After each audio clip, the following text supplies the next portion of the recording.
That's Lois. Maybe not this guy. That's Lois. All Lois. All Lois. Congratulations.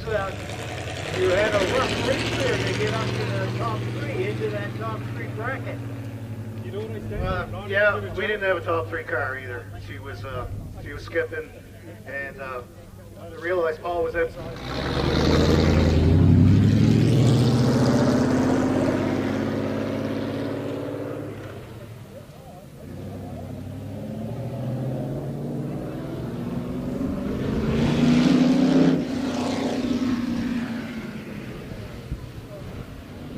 Okay, let's go. Yeah, who's a good boy? You got to have some fun when you're down at Lake Doucette Motor Speedway. Great time down there in Yarmouth. Dylan, you were down there a couple of weeks ago. I know you enjoyed your time. Denver, I know you're waiting to get down there eventually. This is Tim's Corner Live, episode number 29. Boys, welcome to it. We're gonna have some fun tonight. We sure are, Denver. I was waiting to who's going to take the lead there. So I'll say we're going to have some fun tonight. We're going to talk a little Yarmouth racing like Doucette. We're going to talk a little Oyster Bed racing. I'm sure we're going to talk a little bit of Pro Stock, Valley Raceway, and then for the first time ever on TCM Live, we are opening up to you. You get to ask the questions to the three amigos here. Well, we've been kind of open every single week, but this is the bigger open book, I guess you can call it. So if you have something on your mind that you want to talk about or, just, chat with us back and forth, we're going to do that in the third portion of this episode, probably around the 9:15-ish hour. And we'll get to that. Now, I know, Denver, you've got a busy place there, don't you? Yeah, I do. But I have something on my mind since we're talking about things. Yes, I do. I'm really disappointed. Where's the dazzling jacket? Where's the gloves? Where is everything? Listen, it took him a long while to find the gloves on Saturday. I am very disappointed. That's what's on my mind right now is dazzling Dylan is not out in full force. Well, the thing is, Brady Creamer and Donald Chisholm, they both beat me up after the race because the roulette wheel messed up their races. Doesn't Donald own the track? No, and then Dale Richardson gave me a low blow because he was in first and then he wasn't, and they burned the jacket, so I don't know. Did Donald burn the wheel? That's what I want to know. Well, I know they still got a lot of quick fire starters, so I don't know if they've resorted to burning the wheel yet. Now, and I don't know if you know this story, Dylan, but we were on Saturday and we were chatting back and forth, and I had mentioned on the microphone when you were doing giveaways that you forgot your gloves. So when I said that, Joan Rui happened to be right behind me, and she found the gloves. So you have to hide them a little bit better if you want to lose them the next time.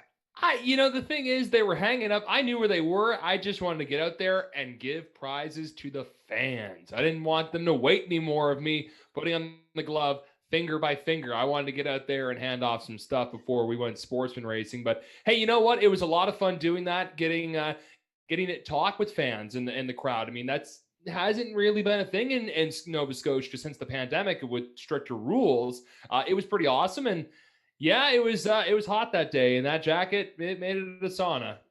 Yeah, it was great to see everybody out there, familiar faces. Great racing as well in the Napa Sportsman Series, as well as the East Coast International Pro Stock Tour. You can check that out on timscorner.tv with your video on demand subscription. You can also do so with the AJK 50. Chatted with Pete Miller a little bit earlier today, actually.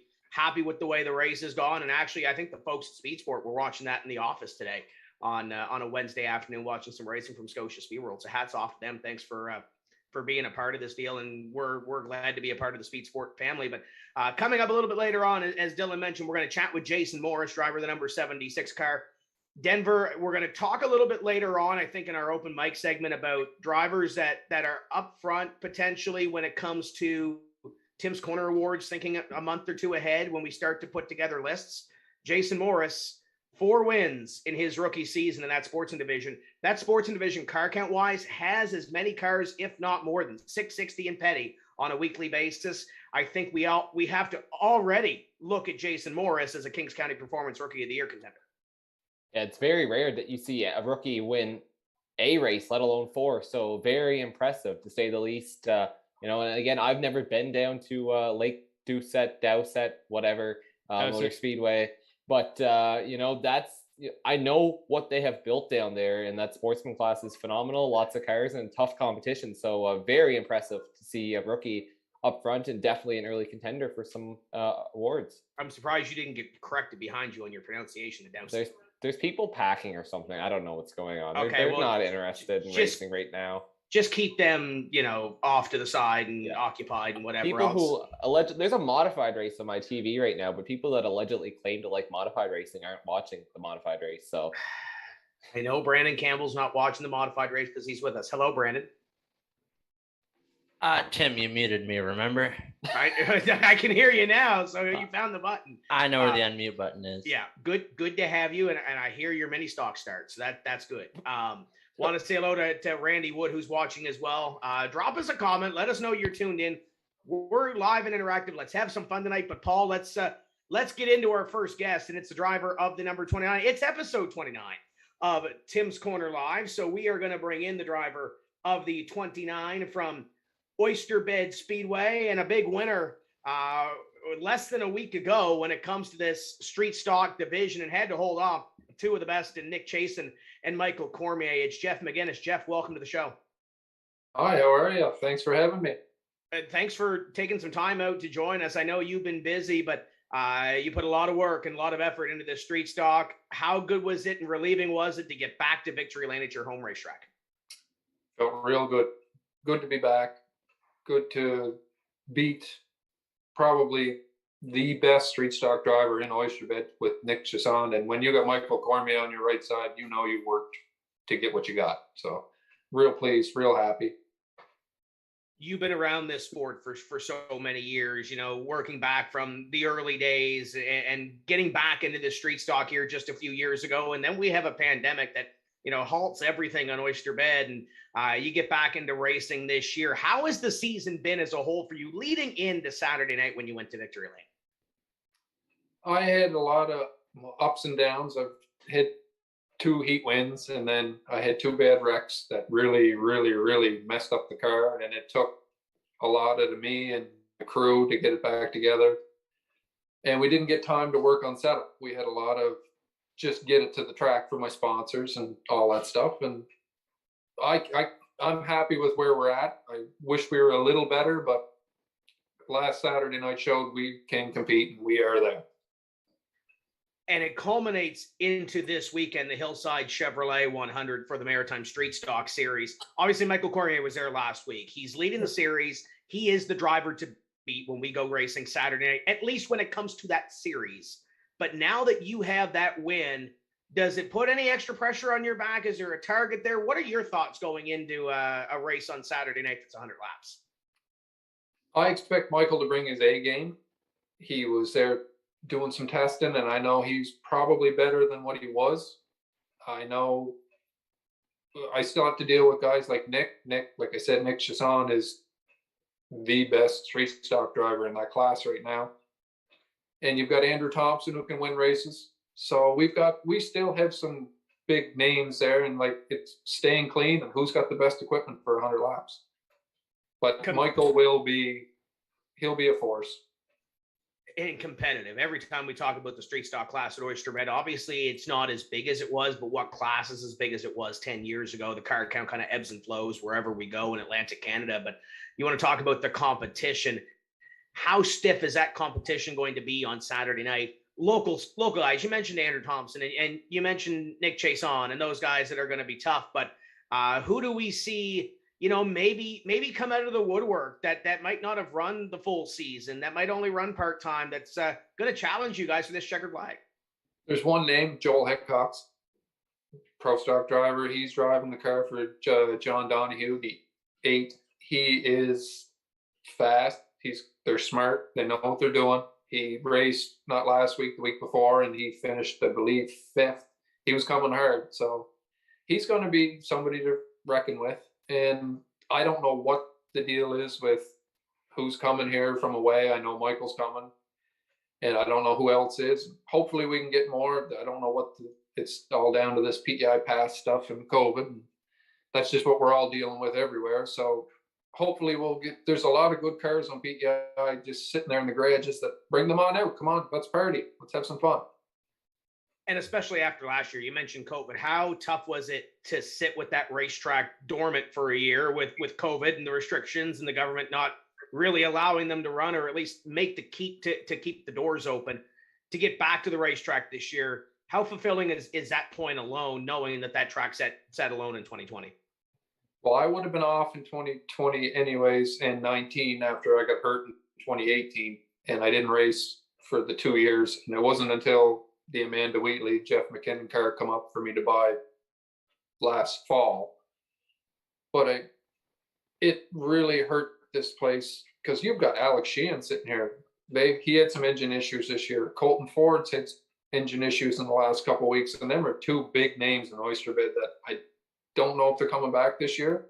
I'd love to see them back, but I don't think they're coming. But it really hurt last year, losing a whole season. I wouldn't have been here last year, but everything worked out great, and I got the car I had. Now, you mentioned the injury, and I know you were off for those couple of years, but we talked, I think, at the end of 17 or the start of 18, you were kind of thinking, hey, maybe I'll go a different route. Maybe I'll go a legend car. Because I know you've gone, up and down a couple of divisions and kind of tried to find a home. But obviously the competitive nature of this street stock division, you've been involved in it for a while, but why stay with street stock as, looking at maybe a legend car, maybe going to a late model or what have you? Well, I owned a late model there for a couple of weeks. I only ever got to race it once, and I loved it. But that class was dying here, turned to pro stock. I don't have the manpower or the funds to run a pro stock team. Legend seemed like a good fit after I was still racing street stock before I got hurt. And I was like, I'll try something different. I had success in street stock all around the Maritimes, but it never ever worked out. It never got to where I could find anything I wanted. And then this car come up, and then COVID hit. It was all just a big problem with the way Oyster Bed all rolled out. And I love Oyster Bed. It'll always be my home.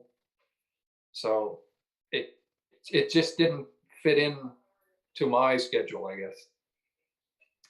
Absolutely. We are live and interactive here this evening with Jeff Macinnis. Be sure to drop us a question or a comment, and Dylan will get to it. I see a couple of people over there. And Dylan, I see Jesse DeVoe is watching. I don't know if we can break the ice, but I heard, we'll just leave it at this. Dylan, I heard Jesse DeVoe may be moving divisions next season. Yeah, and if he is, he's picking a pretty good car. I guess we should leave it at that. If we're allowed to talk about it, Jesse, throw a comment down there. Because I know I've been busy all day. I know Tim's called me a couple of times in the last couple of days. He left a voicemail here. I know I've got to get back to him, but he's He's been busy back there. You've got a couple of comments in there. Dylan, what do you got? Yeah, a lot of people checking in. Denver, a guy named Mike Rayburn's checking in. Is that any significance to you? Absolutely. Sparky, only my favorite modified driver of all time. Sparky, I hope you're still watching. You got to get to Petty Rick this weekend. I know you don't have a car anymore, but come check out the races and see what you've been missing out this year. It's been a great year for the modifieds. Sparky's won 7 modified championships between 5 Tour 1s, a Petty, a Shediac, bunch of wins at Petty. Yeah, but did Chris Wilson hear that you just said that Mike Rayburn's your favorite modified driver? Chris and Sparky only raced against each other like maybe twice. Okay, so But we're forgetting Joe Hoyt. He's my all-time. He's my favorite of the favorites. Is she behind you right now? Is that why Nope. you said that? Nope. Okay. We'll leave But it at that. Krista might be watching, so Okay, perfect. Tim, I'm excited because the Atlantic Modified Tour this weekend is sponsored by Tim's Corner Motorsports. We'll leave it at that. I see Jesse let us go with it. Jesse's moving to late model sportsman next year at Scotia Speed World. And he's got the 25 car coming in the shop as soon as Ryan Van Orscott, I think, is done with it. I think that's the plan, right? Yeah, that's what it appears. I mean, I saw old Tim DeVoe comment on that, and Jess even commented here. He's very excited. I mean, that's so cool. I mean, that's a guy who has been dominating the mini stock scene for years. He was doing it at Valley a couple of years ago on the dirt track, and now he's going to be moving up to sportsman. So that's super cool, and can't wait to see him in the 25. And I can't wait to see what Ryan Van Orscott does next year. I don't know his full plans, but I'm sure we're going to be seeing Vano and the whole crew at the racetrack. We know that for sure. So going through a few more comments here, Jesse Thompson wrote, Jeff, we miss you over here at Petty. Tim, I do believe that Jesse's going to be swapping microphone booths, eh? Yeah, he's going to be going to Oyster Bed Speedway with the Maritime League of Legends Tour coming up this weekend. Talked to Jason Foster a little bit earlier on. Jason is on vacation. Picked a great week to go on vacation. The weather is beautiful. But talked to him a little bit earlier on. Excited for Jesse to head over there and chat with those boys on the island. And I'm going to be taking the reins and trying to hold down the fort with the A.E. McKay Builders, Late Model Sportsman, and the Mr. Transmission Mini Stocks at Petty. But Jeff, to that point, I want to ask you, I know obviously just getting back in the seat and getting back familiar with Oyster Bed Speedway, you've done a lot of traveling before. You've been to Miramichi, you've been to Petty, you've been to Sydney with a street stock before. Once we get, maybe away from this Oyster Bed season, whether they extend it or whether it ends where it's supposed to be, do you see yourself traveling? Do you have any other races circled on your calendar or any other racetracks you want to hit again? We talked about this here tonight in the garage with me and Mitchell Montgomery, my stepson, because he's trying to figure out where he's going with his mini stock, his outlaw, and he's got his eyes on Riverside. And I have to go to Ontario the middle of September. My youngest son's going to college up in Sudbury, so we have to disappear for a week up there. When we get back, Miramichi is looking like where I'm thinking about going. Shediac doesn't make any sense to me because I won't have enough time. It all depends. Miramichi in my head is where I'd like to go try again, because I know I have a good, and that's another thing. The car I own has never been off PEI. So it's never been tested. So it'll be a learning curve for it. And if I can convince Mike Dusky, let's go, I'm sure he'll go. Now, obviously, when we talk, late models, there's different manufacturers and different, new cars pop up from time to time. Obviously, street stock, there's a vast, wide array of race cars out there for somebody that might not necessarily be technical. What can you take knowledge-wise from the old car and kind of adjust it into the new car to go to a Miramichi or a Sydney or somewhere that you've been before? Going from my old car to the car I have now, the Jeff McKinnon, Amanda Wheatley car, is night and day. I have never driven a car that has rotated like it does. And Jeff has been on the phone with me and Mike over the summer, trying to make the right adjustments to get me to where last weekend turned out. And it's hard to explain. It's a totally different animal. I raced against her in that car for 5 years or 4 years, whatever it was, and chased her and never could understand how that car worked that good until I drove it. And it is one wicked piece. It just does not. it reacts so different than anything else. But taking it from here to Shediac or Petty or Miramichi is going to be a challenge for it, maybe, and it might not be. But I proved that with my old 92 that I had from Sean Lewis. I bought it, raced it in Petty, won 2 races with it, went up to Miramichi, won with it, finished third behind Craig Ward and Brad McLean twice. You're in good company when you're with them boys. So I was happy with that car, and this car, I'm confident it's a top 3 car wherever it goes. So with Mitchell going to Victory Lane in that East Coast Mini Stock Tour race a couple of weeks ago, did you have to get that win to kind of one up him and kind of keep even, or are you behind? I know Mitchell's been running up front. What's the tally? Is there any sort of like rivalry there? I told him if he kept winning, he wasn't allowed in the building anymore. And his car's out here right now, and me and Mike asked him 2 or 3 weeks ago. We were standing in the pits, and Mike said, "Well, how many wins do you have?" I said, "Oh, he's got 5." Mitchell's like 6. So he's always, but Mitchell can drive a car. I'd love to see Mitchell in something. He can drive anything. So I'd love to see him get up, but he wants to conquer the Mini Stock Tour or the Outlaws, and he will. I know he will. And Denver, I think we saw that in Miramichi. But before we go to Denver, I want to ask you about something that's behind you besides the trophy case. What did you show us earlier? Oh, what won me the race last weekend? Yeah, what won you the race last weekend? That's a ratchet strap. That's in the trophy case. That's what held my motor in for the semi and the feature race. Well, we went out in the semi, we didn't have 2 plug wires on because we were just rushing to get it out, and that's nobody's fault but mine. But that right there is what held the motor in, because I broke a motor mount in the first race. And I actually got that from Nick Chasson, who that held his generator. Colin Jenkins give us this. Nick probably don't know it's gone, so I bought him a new one for this weekend. So, but that's in the trophy case. He's not getting it back. Well, if he doesn't know now, surprise, right? No, he'd be like, "Oh shit, my generator."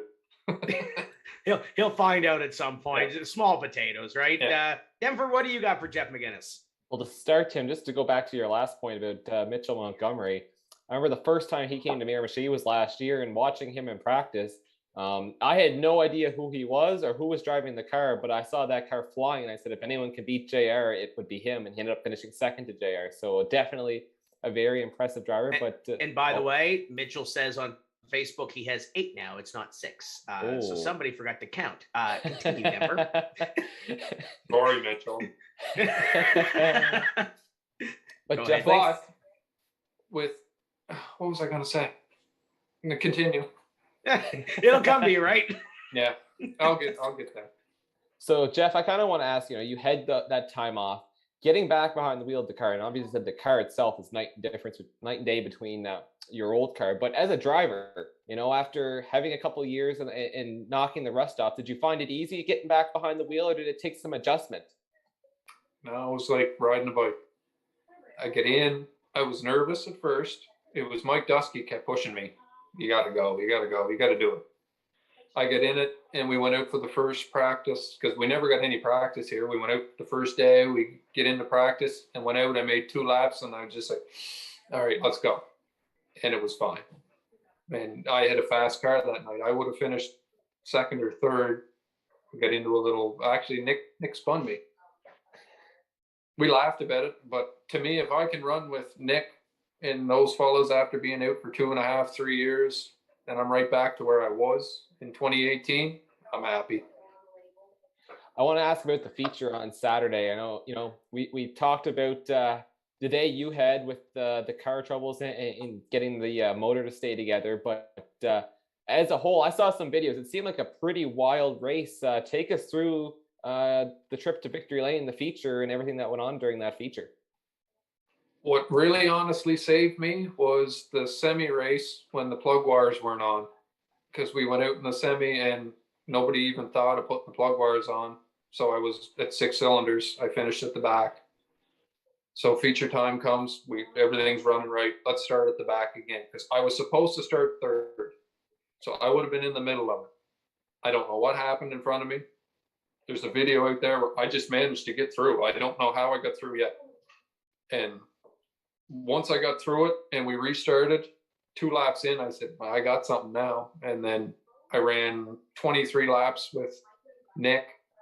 He was on my outside, and Michael Cormier was right there. And then I managed to get him with 2 to go. And then it was just, that's probably the one race I'll remember for the rest of my life, because I worked for that one. And when you got guys like Nick just on meeting you in pit road, congratulating you and said, you got me.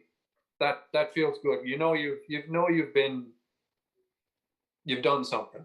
And like, Nick could beat me next week.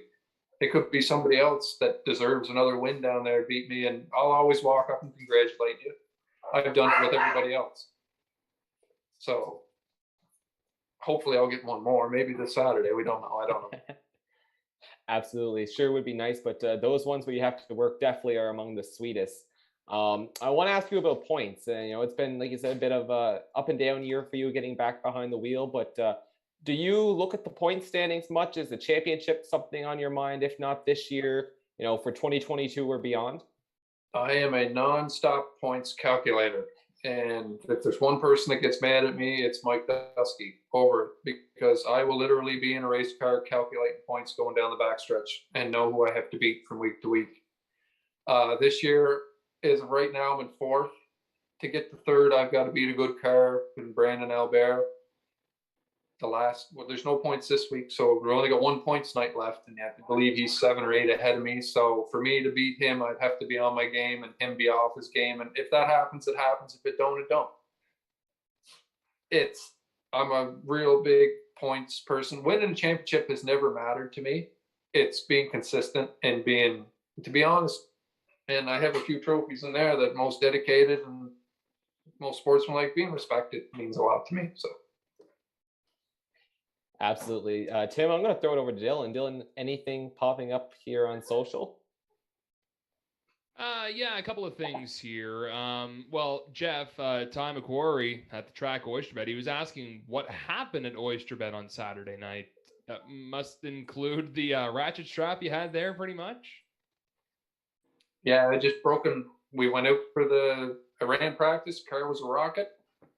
Went out for the first heat race, and when you come out in Oyster Bed, you go over turn in between 1 and 2, and when I hit the gas to warm up the tires, I heard snap and a big bang, and I broke the motor mount bolt. And so I had to drop to the back, and then I told our flag guy that I was just going to make one lap and then come in for points. And then the semi forgot the plug wires, and then we went out in the feature, started at the back, and ended up winning it, luckily. So are you going to keep the ratchet strap in for good luck, or you don't have to have it in the engine, but just maybe in the car? No, it's right there. No. Well, I know it's there, but are you going to bring it in the car for next time? Nope. It's not like a Dale Earnhardt Lucky Penny. No, if I need another one, I'm sure Nick will. The one I bought Nick a new one for his generator, so I'm sure I'll just steal it and cut it again and buy him another one next week. For sure. We'll dive into one of Brent's questions here, who always watches on TCM Live. But Jeff, the first street stock race I saw at Oyster Bed was about a month ago when I was there with the Hot Rod Classics.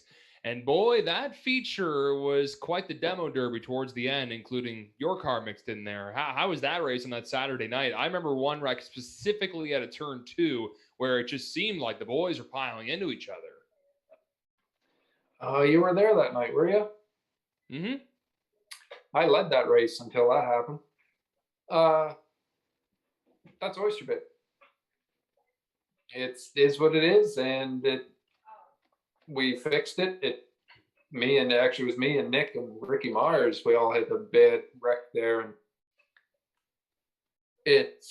we didn't know how bad the car was. We got it home, we fixed it, and the car actually came out better because now I guess I won the feature last week. So the car is actually better than it was. I didn't expect it to be, but no, Oyster Bed's always had a name for being a rough place, and some nights we earn it, some nights we don't.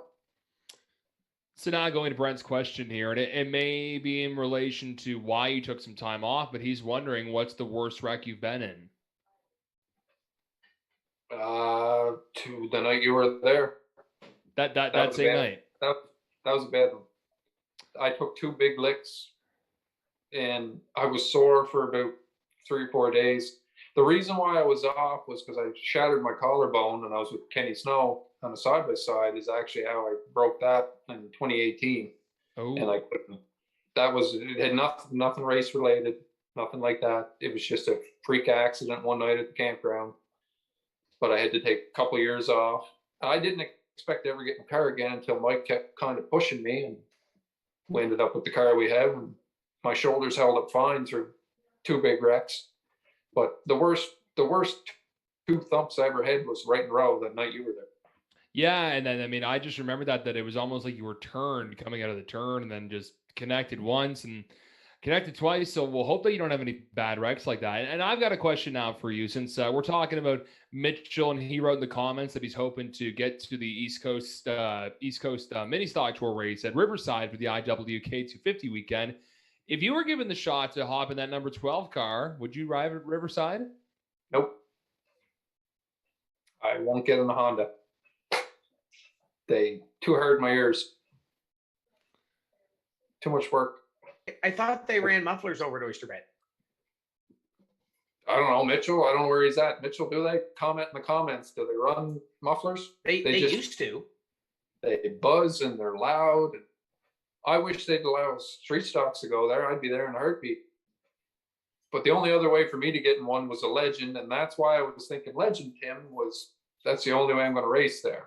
Or a Sportsman. And Sportsmans they look fun, and there's a lot of them around. But the street stock's my home. I just would love to see every track build a better class, but it's an expensive sport, even for they're not cheap. It don't matter what it is. I still want to see street stock go to a tour eventually, because I think that's where it needs to go, because it kind of made the outlaw class explode everywhere in my mind. But we'll see. It's going to take some time. And does the Maritime Street Stock Series, do you eventually maybe seeing that evolve into a tour? Because right now it's that the racetrack takes care of the race, but it's kind of, thrown together by the racetracks themselves. Do you see that evolving into something like that? If they get, well, I think the original setup they had this year was good, but COVID kind of ruined the race that was here and a couple other ones. If they could get a rule system down all the way, and we've come together on the rules, because Oyster Bed used to be 100 pounds heavier than everybody else and a different percentage on your left and rear. We came to them, to the New Brunswick cars, and their engine rule has changed to, I believe, ours for vacuuming your cam. So we're getting there. Everybody's got to get together, and this year hasn't been it because everybody's scrambling to get races in because of COVID. So maybe next year or the year after, everybody will come together and get something in, because the original Oyster Bed schedule this year was perfect. It was only 7 nights for street stock, but we've ran, I think I'm going on my ninth or 10th, whatever it is, when we weren't supposed to do that. But it is what it is. Tracks got to run. They got to make their money, and I support Oyster Bed. And I just want to throw out one thing. I want to say hats off to Robbie McLean for all the work he put in to get Oyster Bed up and running this year. He worked his butt off, and with all the hours and stuff. So if it wasn't for Robbie this year, we'd probably not be racing here. Yeah, Robbie's done a phenomenal job trying to keep everything going and working with public health and trying to just tie everything together to get this sport working. And to your point as well, I know from the Scotia Speed World standpoint, there was that one off week every 3 or 4 weeks for each division, but with everything going on, it's every race or every division's racing every week, minus the IWK 250 weekend, and talking about potentially extending the schedule at the end of the season or adding this and adding that. I think COVID's changed a lot of things with a lot of racetracks. And I think once we get back to normal, I think it's going to kind of get back to the, 2018, 2019 plus with what we learned from this side, that maybe some of these racetracks will get back to that scheduling. But Jeff, I think you hit the nail on the head with these divisions racing every single week. Sometimes it's just a little too much, right? Every second week is enough. At minimum, every second week. we need time with our families. And everybody's seen that in the last 2 years, 18 months, 2 years being off. People have realized there's more to life than racing, and that's changed a lot of people's eyes. That's why I think car counts are down everywhere. But give us our week with our family, because I'm tired of working on this car. Like, it's been every week. Like, when I'm done with you tonight, I'm going back in there, because I was working and I did I had to do a draw for my own Macinnis Motorsports thing. But I got to go back out there tonight for another hour or two, and I want to be good this weekend. So if I'm not good, it's my own fault. But we've got to, I think less is more in my mind. And it brings the car count back out, because those part-time guys are going to come as a full-time car. We've said this at the summit with these racetracks, and I think to the point where we were, I think the schedule looked really good going into 2020 prior to all the COVID stuff happening. And hopefully we can get back to that point and everybody can work together and pull the rope in the same general direction, and make this sport bigger than it already is here in Atlantic, Canada. I see Nick Baker is watching. Want to say hello to Nick Baker. He came back to Scotia Speed World a couple of weeks ago here, and has really lit it up in the Thunder division. Had a couple of issues a couple of weeks ago, but glad to see Baker back in the Thunder division. Hope to see him at Riverside and a couple of other places on the East Coast Mini Stock Tour. Dylan Mitchell Montgomery did say that the mufflers at Oyster Bed Speedway. I think he specifically said at Oyster Bed Speedway, because you might be able to take them off in other places. But and Brett Patterson, we have a couple of XL shirts left. I believe there's still some at 660. We'll have some hopefully for Speed Week, and we don't have a whole lot left. I actually talked to Lee last week about making a potential reorder. But Dylan, you've got a couple of more comments over there that I'm going to let you take care of. Okay, well, Jeff, Caden McGinnis is wondering, who's your favorite pit crew member? Kim Bridges. That would be my youngest son. But that's that. Bob Goodwin's watching, and he wrote, are you coming to 660 for Speed Weekend or the Ricky Bobby in September? So 2 big races. Yeah, you're kind of shaking your head, so I'm taking that as a no. No, I won't be able to get there. I'm going to be in Ontario. So I've never been to 660. I've never even seen the track before. I would love to get there. It won't be this year. Maybe next year, hopefully, because next year's season, I haven't decided what the plan is. It all goes on what Oyster Bed puts out and what my sponsors want. And if it wasn't for my sponsors, I'd be nothing. So I'd love to get there. I do want to go there, but I won't be there for the Ricky Bobby. Yeah, and that answers another question. In fact, Brent was wondering, have you ever raced at 660? What are your thoughts on the track, though, watching video and maybe watching some of the TCM footage of the street stock racing there? From what I've seen, it looks like a fast track. I'm told you never stop turning. I've heard that from Mike Dusky. I've heard that from Mitchell Arsenault. I've heard that from Michael Cormier, Brad McLean. Everybody I've talked to, it's a nonstop turn, and it's a fun track. I don't know. It looks like there's sand everywhere. Like, usually I'm used to hitting walls, not going into the beach. So I want to get there someday. It looks fun. You mentioned a little earlier here, Jeff, that you're eyeballing Miramichi coming up. I would assume that'd be the very best fall shootout. I mean, that is a heavy hitter race. You want the big old trophy 8 feet tall? I don't know where I'd put it, but I'd love to try to get it. I love that track. I love the big thing with Miramichi is I love the people up there. We have a ball when we go up there. And it reminds me of, I'm not going to take away from Miramichi, but it reminds me of Sydney when I went to Sydney 2 or 3 times to race up there. Like, the atmosphere and the people, they love to see it come from far away. And I'm just a nobody from PEI. I show up and you're treated like you're somebody, and that kind of feels good. But I try to go out and put on a show for them, and I have in Miramichi. Sydney, I've been decent, but I really enjoy, and I know Mitchell really loves Miramichi. It's my fault, but it's the people that really draw you to where you want to go. And the track is fun. It's shorter. It's hard on tires. It's a fun track. If you can get I like racing with a lot of cars. So if we can get 20 to 30 cars in any street stock race, well, we're going to put on a show for anybody. Who would you say for that big fall shootout race is a driver you got to keep your eye on? Whether it's, okay, I know they're going to be the best, or for some reason they're going to be on me the entire time. Who's registered? Denver. We don't have registrations yet, so still early, right? Still early, yeah. I can throw out. I look at every different track that's out there, and like I look at, you can't knock Michael Cormier. He's probably arguably the best street stock car in the Maritimes. Brad McLean, and both are phenomenal guys. Like I get along with them both. A1. James Matchett's got a great car. You go up to 660, you've got guys like Justin Cole. You've got Riley Goodwin. I'm not exactly sure where he runs out of. I've only raced against him once.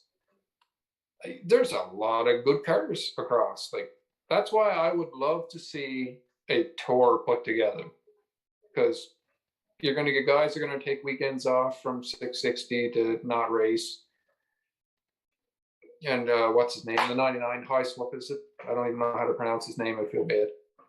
But there's a lot of really, really stout cars. Like I wouldn't even put my car with the best cars in the Maritimes. I wouldn't even put me in the top 10 with the guys I can think of that are out there. So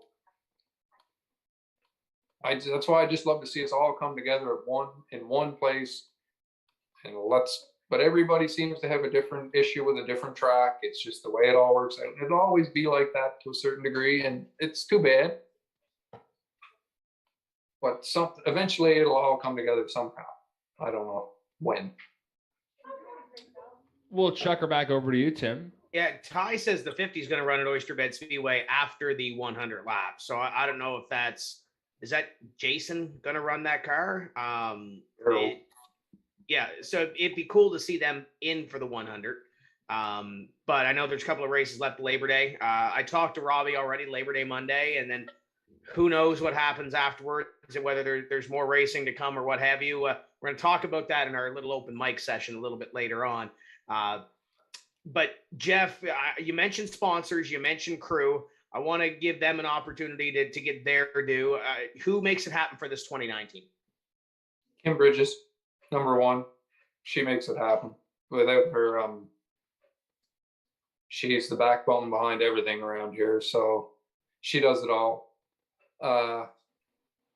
Mike Dusky, who's been with me for years, and through thick and thin, and he always tries to give me the best thing he can.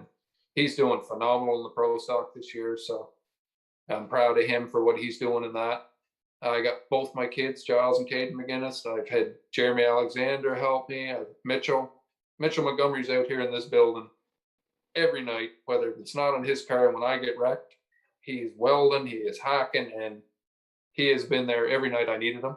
So I appreciate him a lot this year. Sponsorship wise, Century 21, Northumberland Realty, Scott Harvey, Century 21. I've had Maritime Geckos with Mike Richard. I have Jody Bernard from Century 21 Realty. God, there's so many. James Murphy, Century 21. Michael Posniak, Century 21.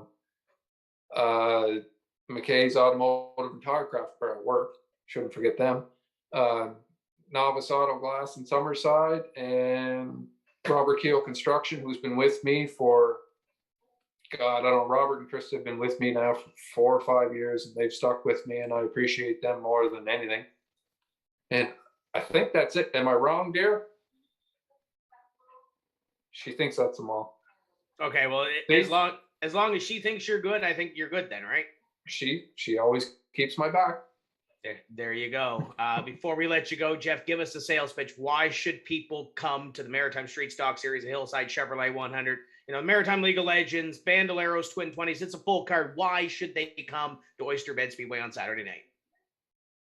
Because Oyster Bed Speedway is the best short track in the Maritimes. We're going to put on the best show that anybody can put on, hands down. It's going to be, the weather's looking good, 19 degrees. It's the street stock cars. I'm not sure on the count, but you got an outlaw class that's phenomenal. You got a Stout Street or pro stock field with some of the best pro stock drivers in the Maritimes.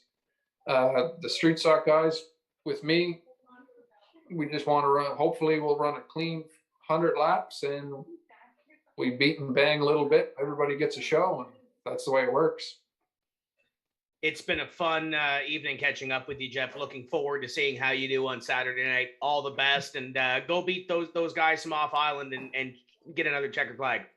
I'm going to try. Thank you very much, Tim, and thanks for having me and everything you guys do. We all love it. As Chef Macinnis, driver, the number 29. I'm hoping to get over there before this season's over. And Denver, I know there's not a whole lot of racing left at Oyster Bed Speedway, but hopefully get over there in the next couple of weeks.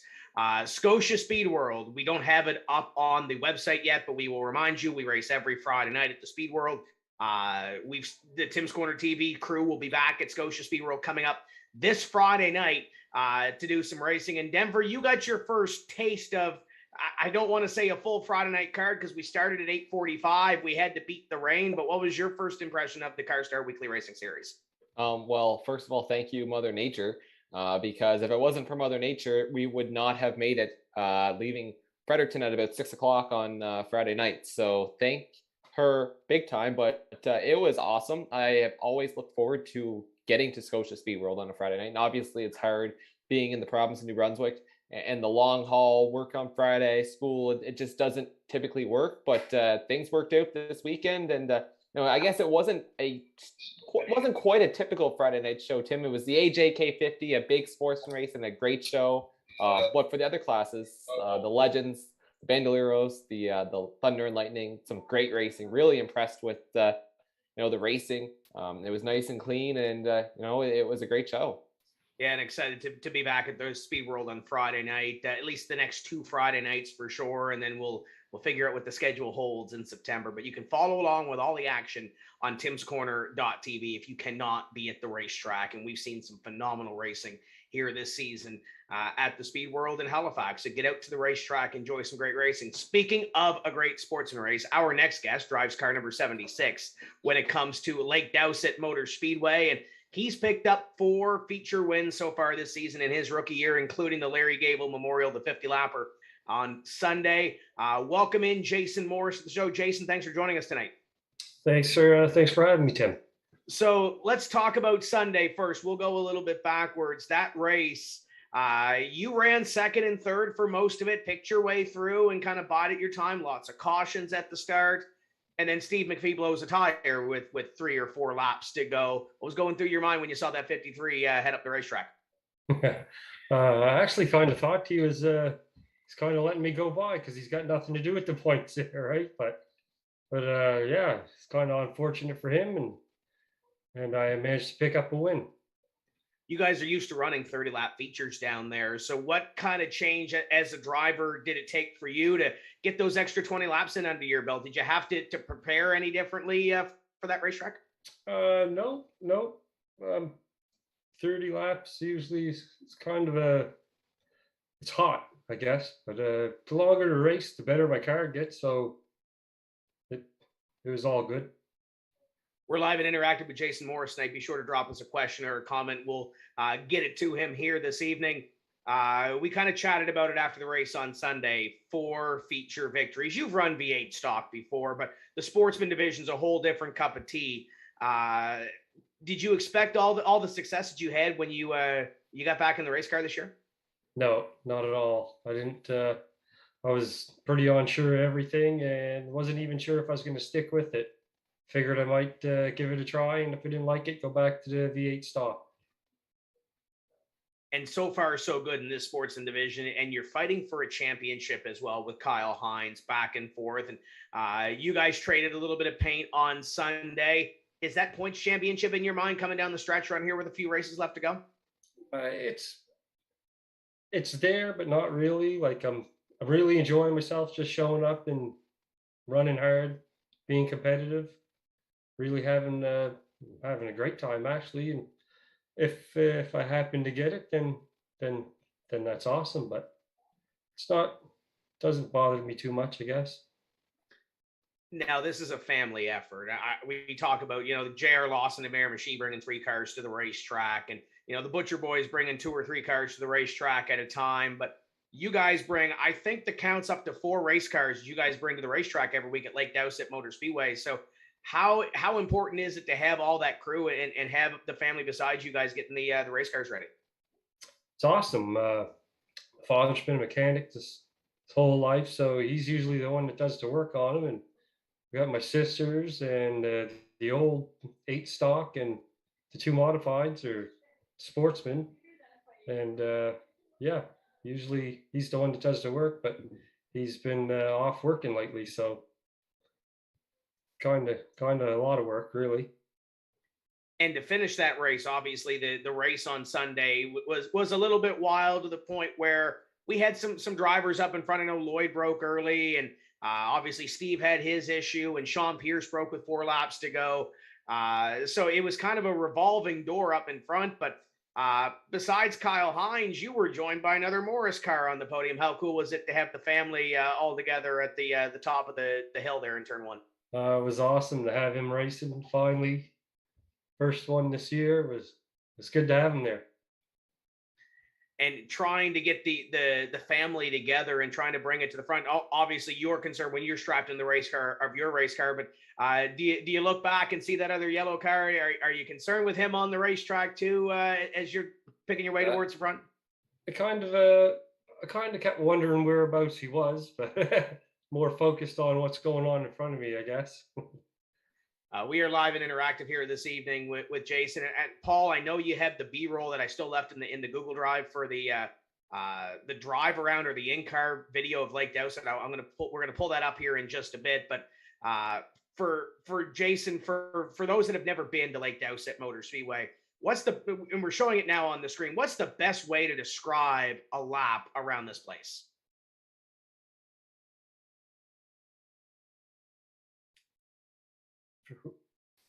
To go uphill into turn 1 and then downhill into 3 and 4 and have a double apex in 1 and 2. How do you drive this thing? I guess if you mess her up going into 1, it's not really good, I guess. But if you manage to get 1, it's pretty good. And trying to go uphill in a Sportsman car and then go downhill on the back straightaway. And oh, by the way, you're trying to compete with the other race cars that are around you too. How do you try to put that all together? Because it's easy to tell a driver to hit his marks, but then try to race with 10 to 12 other really competitive race cars. As a race car driver, how do you try to put this thing all together at a racetrack this wild? Patience. I guess you gotta have patience.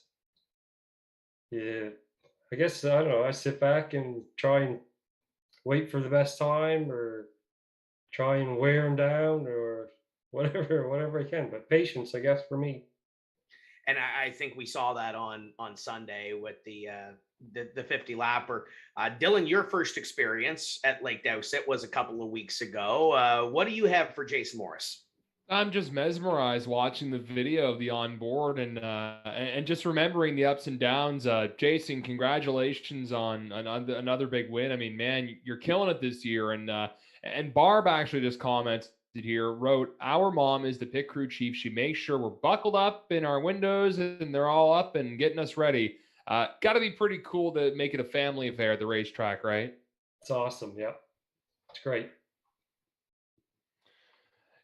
Seeing a few other comments, you're a rookie here in the Sportsman. Have you dabbled in any other racetracks or any thoughts of maybe bringing that Sportsman to another racetrack since you're doing so darn good down Yarmouth way? There's a little talk with another driver about going up to Scotia maybe for a race. Would that be this year or would this maybe be 2022? Well, we've talked about it maybe for this year. Not right sure, but yeah, it maybe for this year. What big changes would you have to make to that car going from uphill, downhill, Lake Doucette to flat bullring like Scotia Speed World? I'm not sure. It's the only track I've ever raced on, but I talked to a few other drivers like Steve McPhee and JP, and I guess you don't really have to just make a gear change, I guess. That's all we got for now, Tim, here for Jason. So if you got a comment and a question for Jason, leave him here and we'll get him to him. Absolutely. And looking at this sportsman season, couple of races left to go in the year, and me in Denver and Dylan kind of touched on it at the very start. When we talk about rookie seasons, and we're talking all of Atlantic Canada, it's rare to see a sportsman driver, win a couple of races and do well. The last one that comes to mind for me was Matt Vaughn at Scotia a few years ago. But to have your rookie season go as well as it has and be mentioned with these other rookies that are involved in racing in Atlantic Canada, how cool is that to have that feather in your cap? It's pretty awesome. It's very awesome. Yep. And I know Barb was a part of the Most Popular Driver Award a couple of years ago, so you're going to have to get your fans all excited for that when we get there at the end of the year, right? Yeah, for sure. Denver, I know you haven't been to Lake Doucette Motor Speedway, so I'm interested here for you to pick Jason's brain. What do you got for Jason? First, Jason, thanks for coming on the show, but I just want to get right into it. Give me the best sales pitch. If I can ever make schedules work, why should I go to Lake Doucette Motor Speedway? Lake Doucette, allegedly. Great people down there. Awesome racing. Friendly folks, I guess. I want to ask about the sportsman class because Tim touched on it, how it's grown and it's as good or better than almost any other sportsman class in Atlantic Canada. What is it that's making the sportsman class down your way so successful? There's a lot of good drivers. I think they run a fairly clean race. There hasn't been a whole lot of bumping and banging. We're racing pretty hard. Just good racing. So how about the other classes? I mean, I've never been down there, but Tim mentioned something like the VA class. You guys have some, I guess, unique classes down there in addition to the sportsman and the mini stocks. Yeah, there's a V8 stock. I run half a season in that, and that's good. It's good fun class. Some of the other drivers down there, like some of the names that I'm familiar with would be like a Steve McPhee, a JP Arsenault, Sean Burke. Who are some of the other top drivers down at Lake Doucette Motor Speedway? Oh, Kyle Hines is his top driver. I think he's won the championship a few times and quite possibly could win it this year too. Sean Pierce, he's having bad luck, but I figure he's got a good fast car, and if he ever manages to keep her intact, he'll probably win a few. And Lloyd Gentry, if his car gets the bugs worked out of it, that'll be a good fast car. All good drivers. I'm watching the video on the screen here, and I just can't get over it. It's one of those tracks, Tim, you definitely have to go see. Like it's just mind-boggling to me how this is a racetrack, but it's awesome. The camera guy, by the way, was a little bit rusty. First time I've done that all season long, so we'll blame the camera guy on that. But it is a phenomenal racetrack, and I say this every single time I'm down there. The people are phenomenal. We just had Jeff Macinnis talk about Sydney and Miramichi, and yes, you go there, and I mean, Barry treats us like gold in Miramichi, and the same deal with Greg Dow in Sydney, and now Lyndon and Kyle putting that racetrack together up there. But you go to Lake Doucette, and Dylan, I think you can echo this.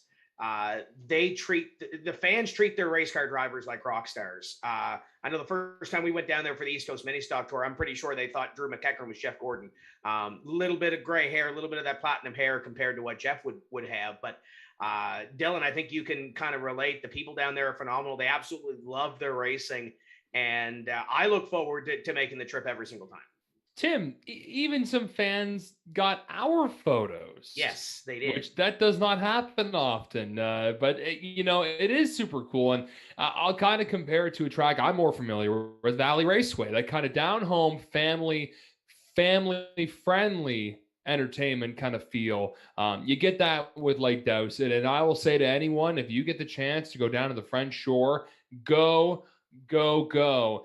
Just looking through the comments quickly, Jesse DeVoe is wondering, when is the last race coming up? And Barb commented September 19th, so the weekend after the IWK 250. And Brandon Campbell's writing here that this place looks insane. Ed LeBlanc, who he messaged me, he's going to be doing double duty in a couple Sundays. He's going to be racing the Sportsman and back in the mini stocks. It's a wicked place, and really you have to experience it for yourself. Because when I went there, the track actually appeared smaller than I thought it was on video. But I mean, the hill, you can really tell there's an incline there. Gaston told me at one point they didn't measure usually when you measure a racetrack, I think in the second group. Craig McFettridge can tell me, because I know we had this conversation, about a half-hour conversation one day, how you measure a racetrack. Gaston told me they measured it at the very top, and it's a half mile. So that's the half mile high banked on a hill, whatever you want to call it. By the way, Dylan, if Barb continues to answer the questions on Facebook, I think you're fired. We'll have to find somebody else for social. So hey, man, she's representing Lake Doucette here. I'm trying my hardest. You are trying your best, Jason. We might have to borrow Barb for a couple of these episodes. I want to ask you, Denver kind of mentioned the V8 stock class. For those that might not be familiar with the V8 stock class at Lake Doucette, we see street stocks and we see all these different classes throughout Atlantic Canada. For a driver and for a tech side that those folks might be watching, what's the main difference between a V8 stock and the late model sportsman class? The difference? Well, I guess everything's supposed to be stock on the V8 stocks. And there's nothing stock on the Sportsman's, I guess. It's just supposed to be a cheaper class that they started up to get into, and because there were some guys that wanted to run Sportsman's and some wanted to run regular V8s, but so they kind of made two classes and had the V8 just the regular V8s and then the Sportsman's. So kind of over my head, but what kind of motors are we talking with the V8 stock? Are we talking a wider range? Or are we talking, one, or what's the deal there? Well, just a regular 350 or a regular 351 or 302s or just regular stock engines. So Denver, I think we talked about Jeff Macinnis traveling. We might have to convince him to go to Lake Doucette with that street stock. Absolutely. Yeah, I think that's what we're going to have to do. So for those that are out there watching that wanted to know the difference, there you go right there. You have your question answered. Looking forward to these next couple of race days. There's 2 race days on the schedule. Barbara mentioned September 19th. There's one on Labor Day weekend as well. What is your outlook for these last 2 races? Because I think if the season ended now, you'd agree that you had one hell of a season, but there's 2 races left. How do you set yourself up knowing that you've had all this success so far? Hopefully I'll end up fairly good, a lot of hard work and just keep my car in tip-top shape, and hopefully everything pans out. Just have fun, I guess. Hope for the best. Do we still have a Brandon Campbell here?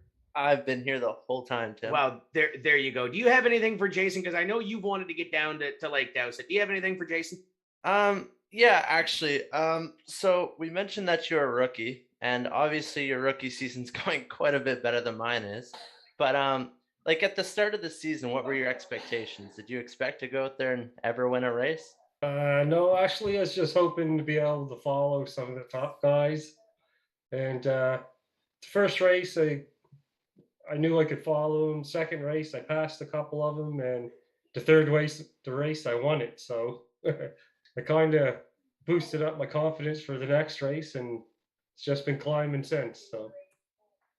So now that the expectations are higher, what do we expect for the rest of the summer, do you think? Well, I'm going to race hard, very, very hard as I can. That's awesome. Also, Denver, not that I'll ever get one. Can we get feature winner stickers in Miramichi? Yes, I want those. I want one. I'll never get one, but they'd look cool in somebody else's car, probably. Well, so you just want to donate to J.R. Lawson for the mini stock class, or are someone going to beat him for once? It won't be me. You're talking about a race car driver that can't get his car started. Come on now. But hey, He claims that it's going to start, but hey, if Tim didn't need my help so much because I'm so important, I'd be there September 11th. I mean, you're coming Saturday, right? What Saturday? Wink, wink. Oh, yeah. About maybe. Yeah. there's a mini stock race Saturday at Petty, Brandon. Just saying. Yeah, maybe. Don't steal my producer. Mike Rayburn says, got to get the modifieds back there. Denver, do you remember when the modifieds went down there? Yes, I was not there, but I heard lots of stories about it. That was back in 2010. And Tim, if I remember correctly, then I think some of them decided to go out and run with what I don't know how the rules have changed over the years, but what's essentially the V8 stock class. Or outlaw class, something like that. They had some sort of a race, and the modifieds went out for that. So I don't know if there's any video or anything out there, but they still talk about their trip down there to this day. And I know they had another one scheduled a couple of years later that got postponed, rained out. But yeah, that I've heard lots of stories. Unfortunately, I was not there. But if they ever were to make the trip back, I would definitely make an attempt to be there. Might be something we have to talk to Joseph or somebody about that was there that day. But Jason, I know they talked about bringing legend cars down, and I know with the legend car schedule, everything with COVID is kind of messed up in schedules and whatever else. But from a race fan perspective, because I know we're all race fans, what would you like to see come to Lake Doucette? Would you like to see any sort of division kind of make their debut on that half mile? Oh, I seen the Legends car down there once, and I watched them up at Scotia a few weeks ago. They're pretty fun little cars to watch. Be interesting to see him back down. So looking forward, obviously, besides this two races, what we have left in this Lake Doucette schedule, where do you see yourself in the next couple of years? What do you see yourself racing? Do you see yourself with a couple of championships, maybe travel a little bit? What is the outlook for you in the next couple of seasons? Definitely to try hard for championships. I mean, everything's worked out so far. It's been a lot of fun. Like, I never expected to be where I'm at, and I'm doing good, and it's a lot of great drivers, and yeah, it'd be fun to get up to a different track if I could, and try out, different race with different people. It would only benefit me and my driving, and yeah, it'd be fun to get up to some other tracks and try for some championships, I guess. Now, I know you're a rookie yourself, but the V8 stock to a Sportsman, it is a jump, but it's not as big of a jump as the Ed LeBlanc and Doug Townsend jump that they've made this year. And by the way, they put on one heck of a show on Sunday. I know you guys were battling for the lead. I was watching the 16 and the 42 for most of that race, going back and forth. For those that are thinking of making that leap, because we can kind of relate to it on Scotia side and on the the 660 New Brunswick Petty side, where you go from a Vandalium or a 4-cylinder car and you might want to go to a street stock and then you move to a Sportsman car. For those guys that are down there, it's 4-cylinder to either a V8 stock or a Sportsman. Either is a jump. For those that are thinking about making that jump or just getting started in sports and racing in general, is there any advice you can give them? Try and get yourself some seat time. Lots of practice. Try the car out, get the feel for it. I practiced with my father's car lap for lap and laps and laps, and to get the feel of it. That way I wasn't coming in blindfolded. I know you haven't raced other racetracks, but the fans at Lake Doucette are second to none. I can tell you from being around this sport for so long. And we kind of asked Kyle last week, how cool is that sensation? Because I know there's no grandstands back there yet on the other side of the tower, and I know that's the next step. But to drive up the front straightaway and see all those fans looking down at you guys, how cool is that to have those fans and have the fan support even with COVID still selling out the place? It's awesome. It's awesome to see them clapping, cheering. It's just awesome. Denver kind of mentioned a little bit earlier. I know there's some big races coming up on Labor Day weekend, but getting down to Lake Doucette Motor Speedway, if they're in the driving distance, to see those three classes race, why should they make it a Sunday afternoon on Labor Day to come down to Lake Doucette and watch you guys wheel these race cars? Oh, it's fun racing. They're good classes, good fast little cars. It's a fast track. People are great. Fans are great. It's an awesome place. And for those that were complaining, I don't want to say complaining, mentioning about the drive from Halifax, well, hold on, let me rephrase this. For Dylan, it'd be like 3 hours and 15 minutes ish, right, Dylan? Is that Boston and his dad? They left 15 minutes before me. I passed them in Digby. Okay, that doesn't answer my question. They could have been going 70 kilometers an hour. That doesn't answer my question. They stopped for half an hour too. They probably did. from Halifax, yeah, it's about 3 hours. But here's the thing. I mean, we do the drives to Petty. That's about 2.5 hours. You go to Miramichi, that's 4 hours. So Sydney, 4 hours. You know, it all adds up. So, you know, besides Scotia Speed World, really, you're driving 2 to 4 hours for most racetracks from Halifax area.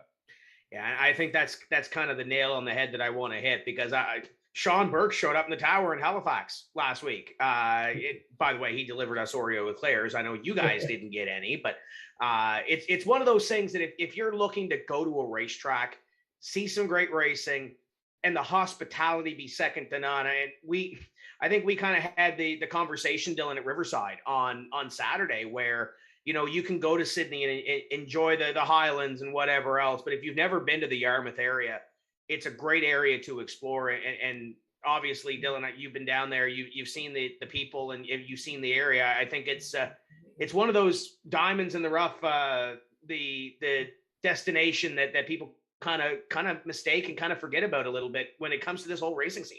Yeah, I think maybe just because location, to be honest with you, where it's a little off the grid, but you travel 20 minutes down the road, you're in Yarmouth, and they have some of the best seafood. And then if you go the other way, Digby, oh my gosh, they're known for their seafood. So there's a little bit of everything around Lake Doucette.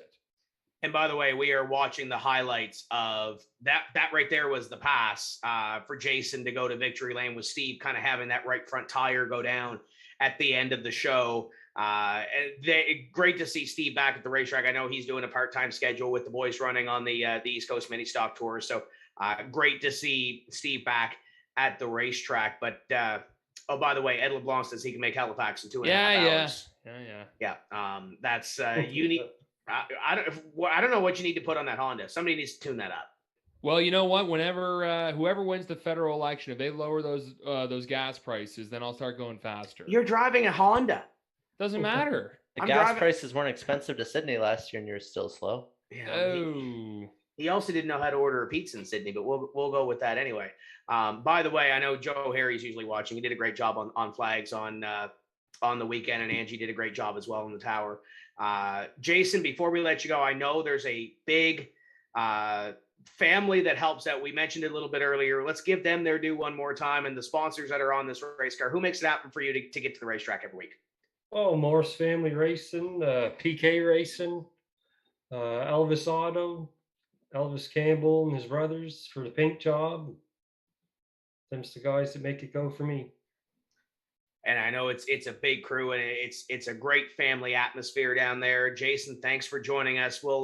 I'm sure we'll hook up here in a couple of weeks, and we'll talk about maybe a championship or what have you at the end of the season. This has been great catching up.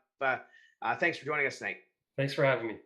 That's Jason Morris, driver, the number 76 Morris Family Racing entry at Lake Doucette Motor Speedway. And Denver, let's talk about fantasy picks, because you changed the game on us last week. You had to call an audible and make a new pick because yours didn't show up to Scotia. Yeah, I'd like to thank you for letting me know that my pick didn't show up. It's a good thing I was at the track to check it out, because as I'm watching people roll around the track, I see Russell Smith Jr. was not in the field. So I had great observation. That is correct. Yep. So I saved my ass. I got my new pick in before the green flag.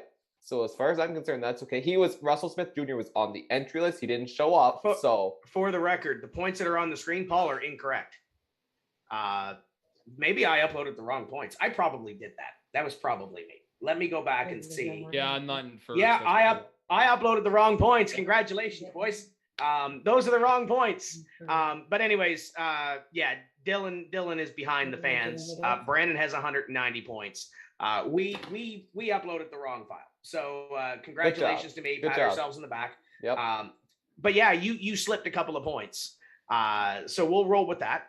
Let's see. Let's see if the second slide is right.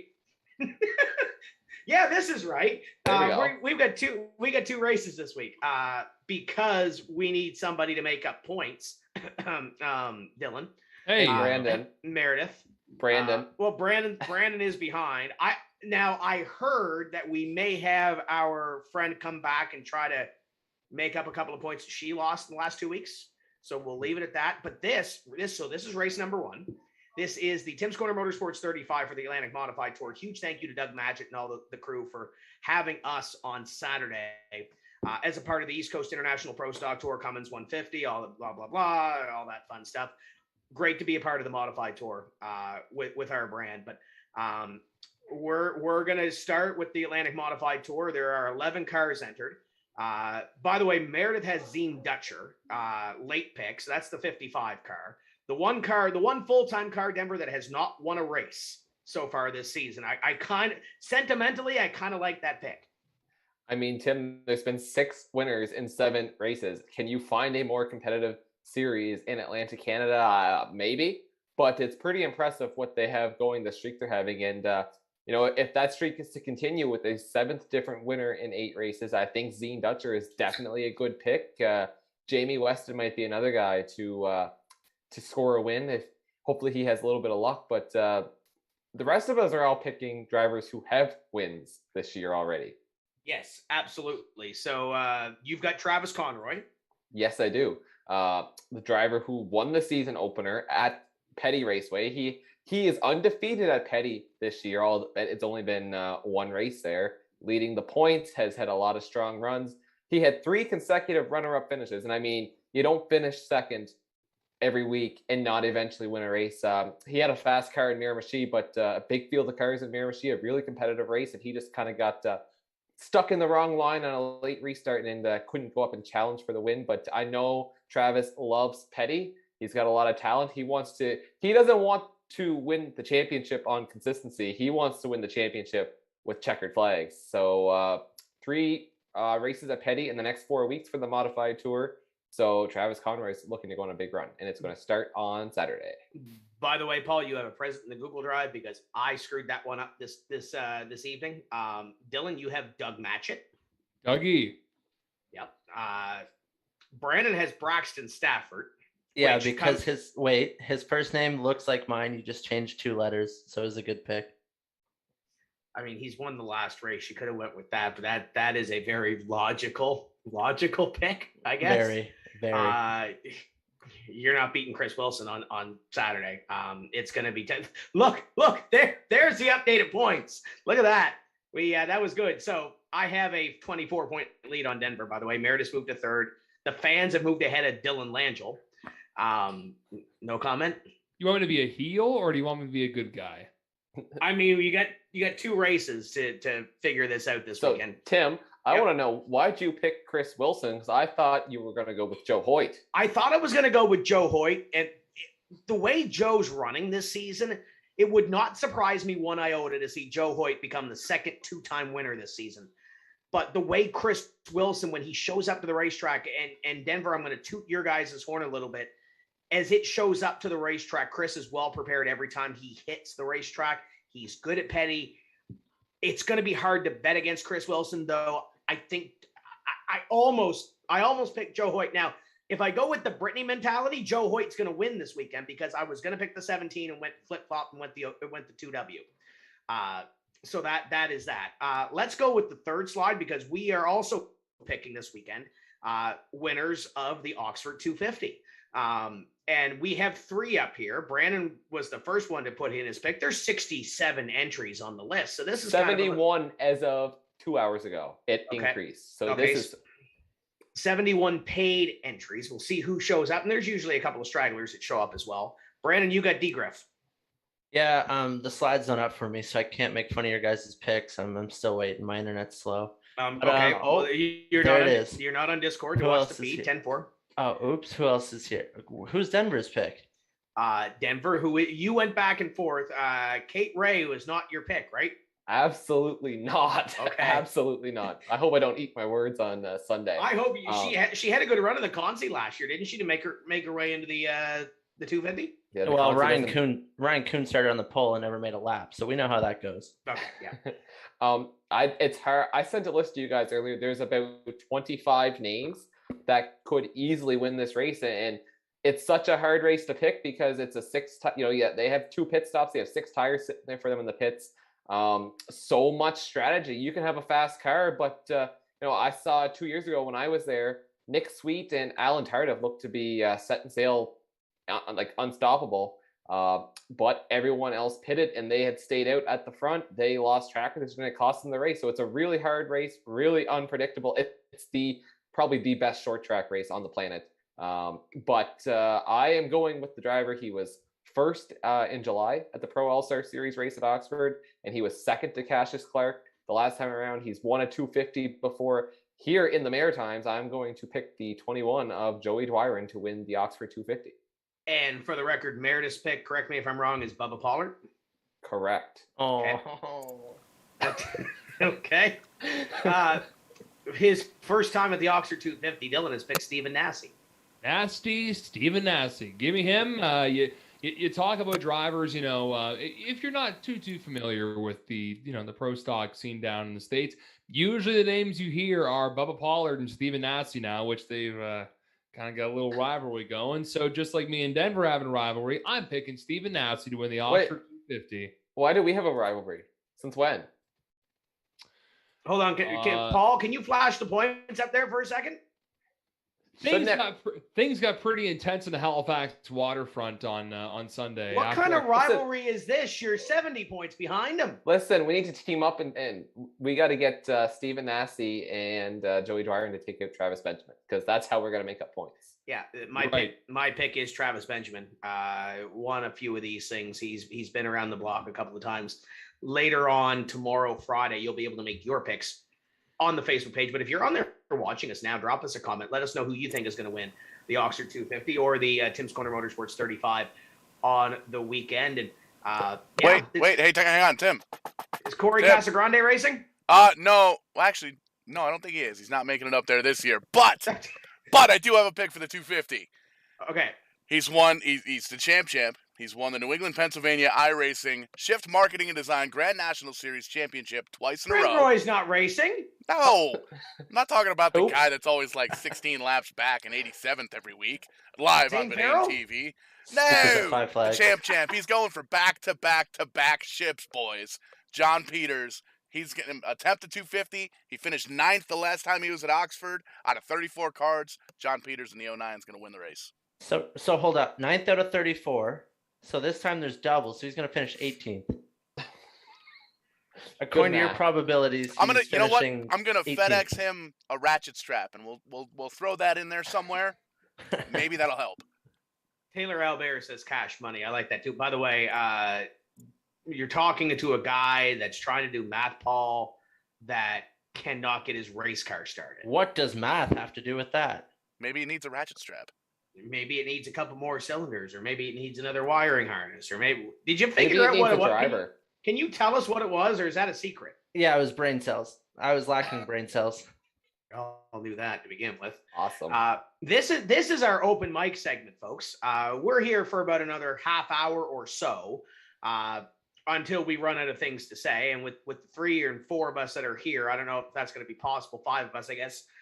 If you include the lack of brain cells over wherever they're not on. I thought Paul was the 5 if we include. Why am I the 5 if we include? Paul has more thinking process than you do. Did you hear Paul's going from what's his nickname? The Big Show or something? Showtime. He was calling himself the Big Show the other night, but I heard he's going to the gym, so now he's just the average show. Oh no, we're still pretty big. Well, for now. I was actually going to order some T-shirts from the gym I'm going to, and he's like, "Oh yeah, what size?" And I had to think back a couple weeks to where Tim said, "Oh, fairly large, or fairly big." I think it was man size. Do we have Vidane TV shower curtains yet? You know, we probably could. Curtains. You said like a year ago that, oh look, we can make Vidane TV shower curtains, and I've been waiting ever since. I'm waiting for my Moodus Connecticut shirt to come in. I'm still waiting for my TCM shirt to come in. Okay, isn't there something too with people are waiting on bucket hats or something? Yeah, we that's a conversation for another time. Bucket hats? Bucket hats, apparently. Are we like apparently Jared Butcher ran out of bucket hats. So if the Butcher boys can get some more bucket hats in, that'd be great. But once again, what you can make your picks. I see it's still on the screen. You can make your picks at facebook.com/TimsCornerCA. We'll have a post up tomorrow. By the way, before we get going, if you saw today, the Bandolero Blast registration is now open. So if you have a Bandolero and you want to race on Speed Weekend, 225 laps coming up on Speed Weekend 2021. Same format as it was last year. I know we might do something a little bit different for qualifying on Sunday. We still have to talk to not exactly, but of the same idea. For those that race Winter Nationals, they have an idea of where I'm going with this. And we already discussed this earlier in the season for that race that was going to happen. Then it got closed because of orders and whatever else. So the Bandolero Blast registration is open. We need you to fill out your minor release form as you do every year. And online registration is also open. I see Campbell Delaney is registered online. Great to see Campbell and Clinton then make the haul. Two really good people, great team. So if you haven't been to Speedway 660, if you haven't been to the Bandolero Blast, get up there. It's a great time. You're going to see some great racing. And it's a great event to just be a part of. But once again, we are this is open mic time. So if you're in the comments and you want to chat about something or something's on your mind, let us know and we will get to it. It's coming up to busy race season though, and I guess we kind of started talking about Speed Weekend. Dylan's never been to Speed Weekend, so Denver, what can he expect when he rolls in on Saturday? Well, Dylan, I know you got to work, but it starts on Friday. That's the party night, and Hazard is performing. After last year, where the Friday night show was a little bit different, I'm excited to see what comes. But on Saturday, you're going to roll into the pits, and you're going to see the place absolutely packed with cars. Pro stock practice session all throughout the day. There'll probably be almost every car that enters the Remax 250 is there on Saturday, using it as a test session for Sunday. Plenty of late model sportsmen, usually well into the 20s. For what is it, a 125 this year, Tim? To be honest with you, I am not sure. I'm sure Brent is watching and he can comment on that. At this point, I don't know if it's a 100 or a 125, but I know that was discussed internally. I don't know if they actually came up with the number yet. I like 125 because it's half a 250, but I don't make the decisions. But then you have, on Saturday, you're going to have the Legends, you're going to have the mini stock tour, the Bandoleros. It's absolutely packed, and it's right from about 10 o'clock in the morning, 9 o'clock in the morning, whenever they open the gates. It's a hopping. The campground is packed, and beautiful thing about 660 is the campground is right in behind the track. Everyone's nice and together, and you start hearing the cars roaring around. And it builds up all day long until the green flag flies for qualifying for the Sportsman Heats and the Sportsman won something. Saturday night, the fans come. What are you saying? Sportsman Showcase. We're going to call it Sportsman Showcase. We'll call it that. Yeah. Saturday night's always a fun show under the lights. It's a wicked night of racing. And then Sunday, we get to do it all again. And I think this year it's expanded on Sunday with a lot of divisions and a lot of racing action. So if you're a fan of racing, there's no better event than Speed Weekend. You get to see, in total, it's going to be about 13, 14, maybe 15 features over the 3 days of Speed Weekend, and it all caps off on Sunday night with the 21st running of the Remax East Coast Elite Pro Stock 250. The best of the best in New Brunswick and Atlantic Canada are going to be there, and the place will be packed, and there's a lot of excitement that goes on at Speed Weekend. Yeah, there's a lot of features that are going on, and I know the schedule. Brent's been trying to jiggle stuff around and move stuff here, there, and everywhere, and what have you to try to get that in there along with Scott Kenny and those guys. And I heard that there may be some extra laps on the street stocks on that weekend too, but I can't say anything else other than that. But they always put on a good show. The Maritime League of Legends will be there with Crossroad Cycles Twin 40s. Saturday and Sunday. Obviously, the Bandolero Blast is 225 lap features. The East Coast Mini Stock Tour is there, and Drew can correct me if I'm wrong. I think they are twin 35s. I think on Saturday and Sunday, because I know Drew was watching. You've got the DMR Auto Sales and Service Street Stocks, as we mentioned. The Fredericton Gun Shop Sharpshooters are on Friday night. The Heart of a Champion Hot Rod Classics. And Dylan, you guys have sponsors for that just announced? We do, and we have a name for the race. So on Sunday, September 5th, during the Speed Weekend, the Clash of the Classics, brought to you by Steel GMC and Fredericton Hyundai. So it's great that we have both of those dealerships in the Fredericton area hopping on and supporting vintage car racing. And yeah, we're coming across the border, and I'm very much looking forward to it. I was already looking forward to coming to 660 for Speed Weekend. Didn't get to go last year. I was going to come anyways and watch, but now I get to work, and I get to help out Saturday as well with the TCM crew, which I'm pretty excited for. And I'm just ready for a crown jewel. I mean, we've got the IWK 250 coming up, but this is the big first crown jewel of September. We kind of mentioned before, Tim, September. Holy Moses, we're going to be busy. We've got all the crown jewel races pretty much packed into one. And it's back to back to back to back to back. Drew said it's twin 40s, by the way, for the East Coast Mini Stock Tour. Passion Flooring and Interiors East Coast Mini Stock Tour. And it's come to the point, Denver, where we are busy again. We have a lot of big races back to back. Obviously, we're split shifting on the September 11th show. For those that don't know, that have been living under a rock, IWK 250 Super Weekend, tentatively set for that 11th weekend, waiting for whatever restrictions we may or may not have. I know Joan and the folks at Riverside have been busy running around like chickens with their heads cut off, trying to figure out what is going to happen restriction-wise that weekend. By the way, I forgot to mention the Atlantic Modified Tour is at Speed Weekend as well. I don't want to forget the Modifieds, because they are there for two races. Northside Auto Parts is sponsoring their race on Sunday, and I'm sure if they have a sponsor, somebody in the background, Denver, can correct me, but I don't know if I don't have any information on the Friday show, but we'll go with that. Anyways, back we were talking September 11th, Miramichi's got a race, the back to school special Kids Day. What are we calling it? It's the Back to School Smash Demolition, and we're going to bring back Kids Day, which we didn't have in 2020 on account of COVID restrictions. Didn't really want to, play with fire, I guess, with the way things were last year. But the province of New Brunswick is green, which gives us that opportunity again. And it's really shaping up to be a big event. Demolition. This is the race last year that we set the modern era demolition record with 67 demolition cars. September is consistently the biggest car count for a demolition. So far this year, our biggest car count has been 55. So if the trend is to continue, we should be well into the 60s. And if that's the case, it's $3,000 to win. Street stocks are going to be on the card for a 50-lap feature. We just kind of announced that today. September Shakedown is what it's being called. The only street stock race in Miramichi before the fall shootout. So a lot of guys I know are chomping at the bit to get up and shake down, because most only get to Miramichi once a year for that 100-lapper, and it's not an easy track. And so they want to get that opportunity. Mini stocks, bandos on the card. And Tim, I know there was some issues with maybe cars getting stolen and stuff, but we'll try to stay positive here. But there's something special planned, and I can't announce it yet because of what I just said, because Barry's got to find some cars. But there is something very exciting on the card that day. And, I think if you're at the Speedway 660 fan, you're going to want to be in Miramichi that day. Are we talking about something that was talked about on the show earlier this season? Absolutely. Okay. So what we are saying is we are having a match race between Brittany Hoyt and Joe Hoyt. Oh, wait, they're at Petty that day.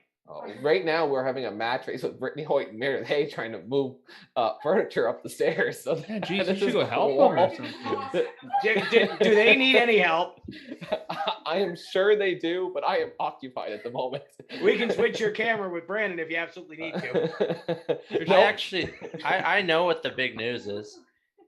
What's that? The big announcement. We have another staff race? Maybe I can get a car that runs for that. Am I still staff? Am I still on the payroll? I don't know. Oh, You're Tim's corner staff. That's okay. But we replaced Brandon with his brother. Jordan did a better job. I'm sure he did. I mean, he can't do any worse than Eldon did last year in the staff race. Did I say that? No, you can't do any worse than what Doug did in the staff race. Let's clear. Doug was in the staff race. Allegedly, I thought he was just there. Somebody broke down. He was turning laps. I passed him twice. Cheater. is what it is. But so that September weekend is going to be busy either way, whether you're at Riverside or whether you're at Miramichi. And I think there's still a petty race schedule. Never talked to Wayne, but we'll leave it at that. The next weekend is scheduled for the Mike Stevens Memorial on the Friday and the Saturday. No racing at Scotia scheduled currently right now on that weekend or the weekend before with the IWK 250. I know there's a big race at Eastbound. Been talking to Mike James about that. More information to come on later on the Memorial Day race, but I heard there was some drivers coming out of the woodwork for that one in Newfoundland. And speaking of Newfoundland, Brandon, isn't your family over there this weekend? Yeah, they're disappearing Friday for a week, so I have the house to myself. I'm gonna have to learn to cook craft dinner. Party at Brandon's. What? So did they not invite you to go to Newfoundland? They invited me. The bank account said, "Heck no." Oh, okay. But trying to get a race car to start. That's what happened there. The ferry's not expensive. No, but it's not as expensive as I thought it was. Not saying that I booked one recently, but it's not expensive as I thought it was. It's like $200 both ways. Yeah, there's something like that. Hey, yeah. little more than that. Hey, the boss man. Hey, the boss man Barry just go ahead and announce it. Okay, Denver, go ahead. Okay, he has faith he's going to find cars, but the Goodwin Grudge Match race at Speedway Miramichi on September 11th as part of the Back to School Smash, we're putting Riley and Bob in a car and going to let them destroy each other. In separate cars. Okay. And allegedly, we might have a third one for maybe Marshall, and then we get all three generations, I think. So that is going to be nuts, and I think that is going to fill the place. And if you know Bob, he's going to put on a show. But just to be clear, Bob and Marshall have both won a feature at Speedway Miramichi in the past in their previous careers, but Riley has not. And I know he wants that very best fall shootout trophy really bad. So maybe he'll have the street stock, shake it down, win the September shakedown, maybe win the grudge match and the fall shootout. Do a trifecta. Dylan saw what I saw, I think. Go ahead. Yeah, Barry wrote, I will find them a car or they can use mine. Hope Barry's wife ain't watching. That's all I'm saying. Bring the Mustang back. Yes. Yeah. They can use the Mustang. We let Dave Matthews use the Mustang. So you can let anybody. Not you. We probably won't start when I'm done with it. We want it to start. We're kind of bouncing around, but I know Jason Pickles is watching, and he watches every week. And thank you, Jason. A couple of Thundercar wins now with that zero car, and looking forward to going on October 1st and 2nd. And he asked about campgrounds. My cottage, I just told him. Is there is a place to camp? You guys can accommodate somebody at the racetrack if they come, right? Yeah, we don't have a formal campground yet per se. I know that's in the works for hopefully the next year or two.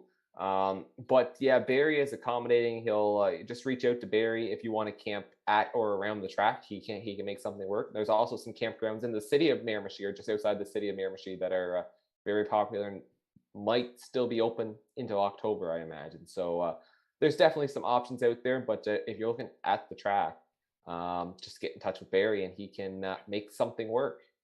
And I did talk to a couple of four-cylinder drivers at Lake Doucette that have never been to Miramichi, and they were looking for something to do that first weekend in October, not to scare Mr. Pickles. They probably know who they are, but just leave it at that. They want to scratch Miramichi off the bucket list because it's a racetrack they haven't been to yet. So we might see a couple of cars make the long haul from the Yarmouth area up for that weekend. And Denver, we've talked about it before. It's technically not the mini stocks weekend per se. It's not their big race, but it usually brings out a good car count because it's the end of the season. There's nothing else to do at the end of the year but to travel for those guys. Yeah, for sure, Tim. And like you said, it may not be the mini stocks big race, but it really does take on a big race persona. As the undercard to the Street Stock 100, we give the mini stocks a 50 lapper every year as part of the fall shootout. And I think we typically range close to or exceeding 20 cars every year. And it's always a really competitive, really fun race to watch. And I'm sure it'll be the same this year. And it's also the points finale as part of the track. So there's a lot going on. It's always lots of storylines. I don't know what Dave Matthews has planned, but I know Dave Matthews wants to win in Miramichi, and he has, since I've started flagging in Miramichi, he's been up 3 times and could have won any one of those 3 times if it wasn't for a little bit of luck. So, but JR has been the man to beat the last couple of years, and I know everyone's looking to knock him off the totem pole, especially his teammate Chantel Ackles. Some of the local guys, Neil Muse has won this year and is leading the points, but the races he won, JR was stuck in Nova Scotia. So he wants to win Matthew Malay, Guy Basque, lots of stout competition. And that's the thing with Miramichi, a stout house class for the mini stocks. And then you mix in those guys from around New Brunswick, the Ryan McKnights, a couple sharpshooters from Speedway 660. You get the Mitchell Montgomerys from PEI, the Dave Matthews from Nova Scotia, and you just mix it all together. It makes for a really fun kind of all-star shootout at the end of the season. I think there was a couple of other drivers talking about going up. Cody Quinn was talking about it in August, and he got roped into testing at Riverside for the upcoming IWK 250 weekend. I know he discussed it. What's the total at 14? The JR's won? It's 13 or 14? So JR's he has won his last 14 starts. Now, on paper, he has not won 14 consecutive races at Speedway Miramichi because there's been some races he has missed on account of border issues and such. But the last 14 times JR has strapped into a car himself, physically strapped in the car, he has gone to victory lane. So, that's an impressive streak. He'll be looking to make it 15. And to be completely honest, JR is nearing the top of the all-time wins list at Speedway Miramichi. Ray McRae and Eve McRae, and we have a few stats missing from over the years, over 53 years, but Ray McRae and Eve McRae, the McRaes are at the top with 22 wins apiece. And I think if you count JR's whole career, he's at 18 right now. And Kim Holohan, I think, also has 18 or 19. So JR is in some pretty elite company, and within the next year or two, he could find himself as the winningest driver in Speedway Miramichi history. Yeah, so that's a huge feat. The question is, though, who can beat him? Because eventually all streaks come to an end. And I don't think JR is planning on retiring anytime soon. So for those that might be done with the season right now, technically, I think the Scotia schedule is going to change a little bit. Obviously, we're not racing on the 10th if the IWK 250 is there. I would assume that there might be one race added somewhere there to make up for that championship finale. But I would say they're probably done in October. Who really knows the answer to those questions? I think everything's kind of still fluid at this point, but that might be an opportunity. And I know Jesse DeVoe is watching, should make the trip up and give it a go. And I think if you look at that bar per se, we haven't seen Andrew and Matthew Warren out in the Civic yet this year. At least I don't think we have. I haven't seen them at Scotia. That would be one to watch. You look at Jesse DeVoe. You look at, if we could get a Josh Banak off of Cape Breton Island. The 47 car is now with Matt Palmer. Randy Miller's got a mini stock now. I mean, the list of drivers that could go up there and I think challenge. And I think it goes back to what Jeff Macinnis told us a little bit earlier on. You have all these drivers that want to go to a racetrack, but for some reason or another, they don't want to go to a racetrack, or they're end of the season, budgets bid up, whatever the case may be. But I for those that are trying to get that that feather in their cap, Denver, I think trying to beat J.R. Lawson might be that one. We're talking October. There is one more race in between that JR could end up losing the streak at, but those guys are already looking at October, I think, for that race. And I should add, Tim, too, that October, we've expanded that weekend this year. So it's a double header. So there actually is racing Friday night. In the past, that was just a practice night. And we said, well, as opposed to, just having a practice, why don't we give people an actual race? So it's a non-points race Friday night. So that's going to be interesting because you might see a guy like JR decide to skip out on practice and, try to save his car for the points finale. But still, that'll be a good opportunity for those guys, if they have that Friday off or can make it up in time to really get some laps on. And that's something that we haven't seen before. So, if you take someone like JR, if they say, let's save the car for the points race on Saturday, a real opportunity for someone to get some laps and get their car dialed in to go for the big win on Saturday and maybe pull off the upset. October in Miramichi is a great event. The fall shootout's really taken on a life of its own. And, I think we saw it in the TCM awards over the years. It started the first year, I think it was the bottom. It was whatever it was, 12 races, and it was the 12th voted race. And I think last year it was second to the Ricky Bobby for non-pro stock major events. So it's really grown. The street stock's obviously the big draw, but you have the mini stock 50 always a phenomenal race. And then the modified finale and the bomber finale also complement that. And then you got the demolition finale all mixed in there. So it's a really huge event, and it's a long day. It's essentially 2 shows in one, a demolition show and a racing show, but a lot of fun. And that kind of is coming on the end of big race season, and we talk about all the big races. Typically big race season kind of starts a little earlier than this, but with the borders and with capacity limits, I guess other provinces such as Nova Scotia trying to delay their big races so that they can allow more fans. And it's really making for a really busy but exciting stretch. In the next couple of weeks, it's going to be awesome to be a race fan in Atlantic Canada. Yeah, and obviously the IWK 250 shifted weekends. There was technically no 250 in Halifax, but we did have a 300 weekend per se, split over 2 days. The International happened back in July. There's been some different changes anyway to the schedule. You mentioned the Ricky Bobby race. That's one race we didn't mention. I know Randy McCoy and Mike and those boys have been busy putting that thing together, and Kim and those gals at the lap leaderboard. Same weekend as the Atlantic Oliver Tire 200 season finale at Scotia for the East Coast International Pro Stock Tour. Shediac for the Atlantic Championships in October. They're racing on Sunday, by the way. They shifted their race over to Sunday. So if you're looking for something to do on Sunday afternoon, great place to go. I've got my eye right now currently, and you know how my schedule changes, Dylan, but I got my eye on Valley Raceway. I think you do too, don't you?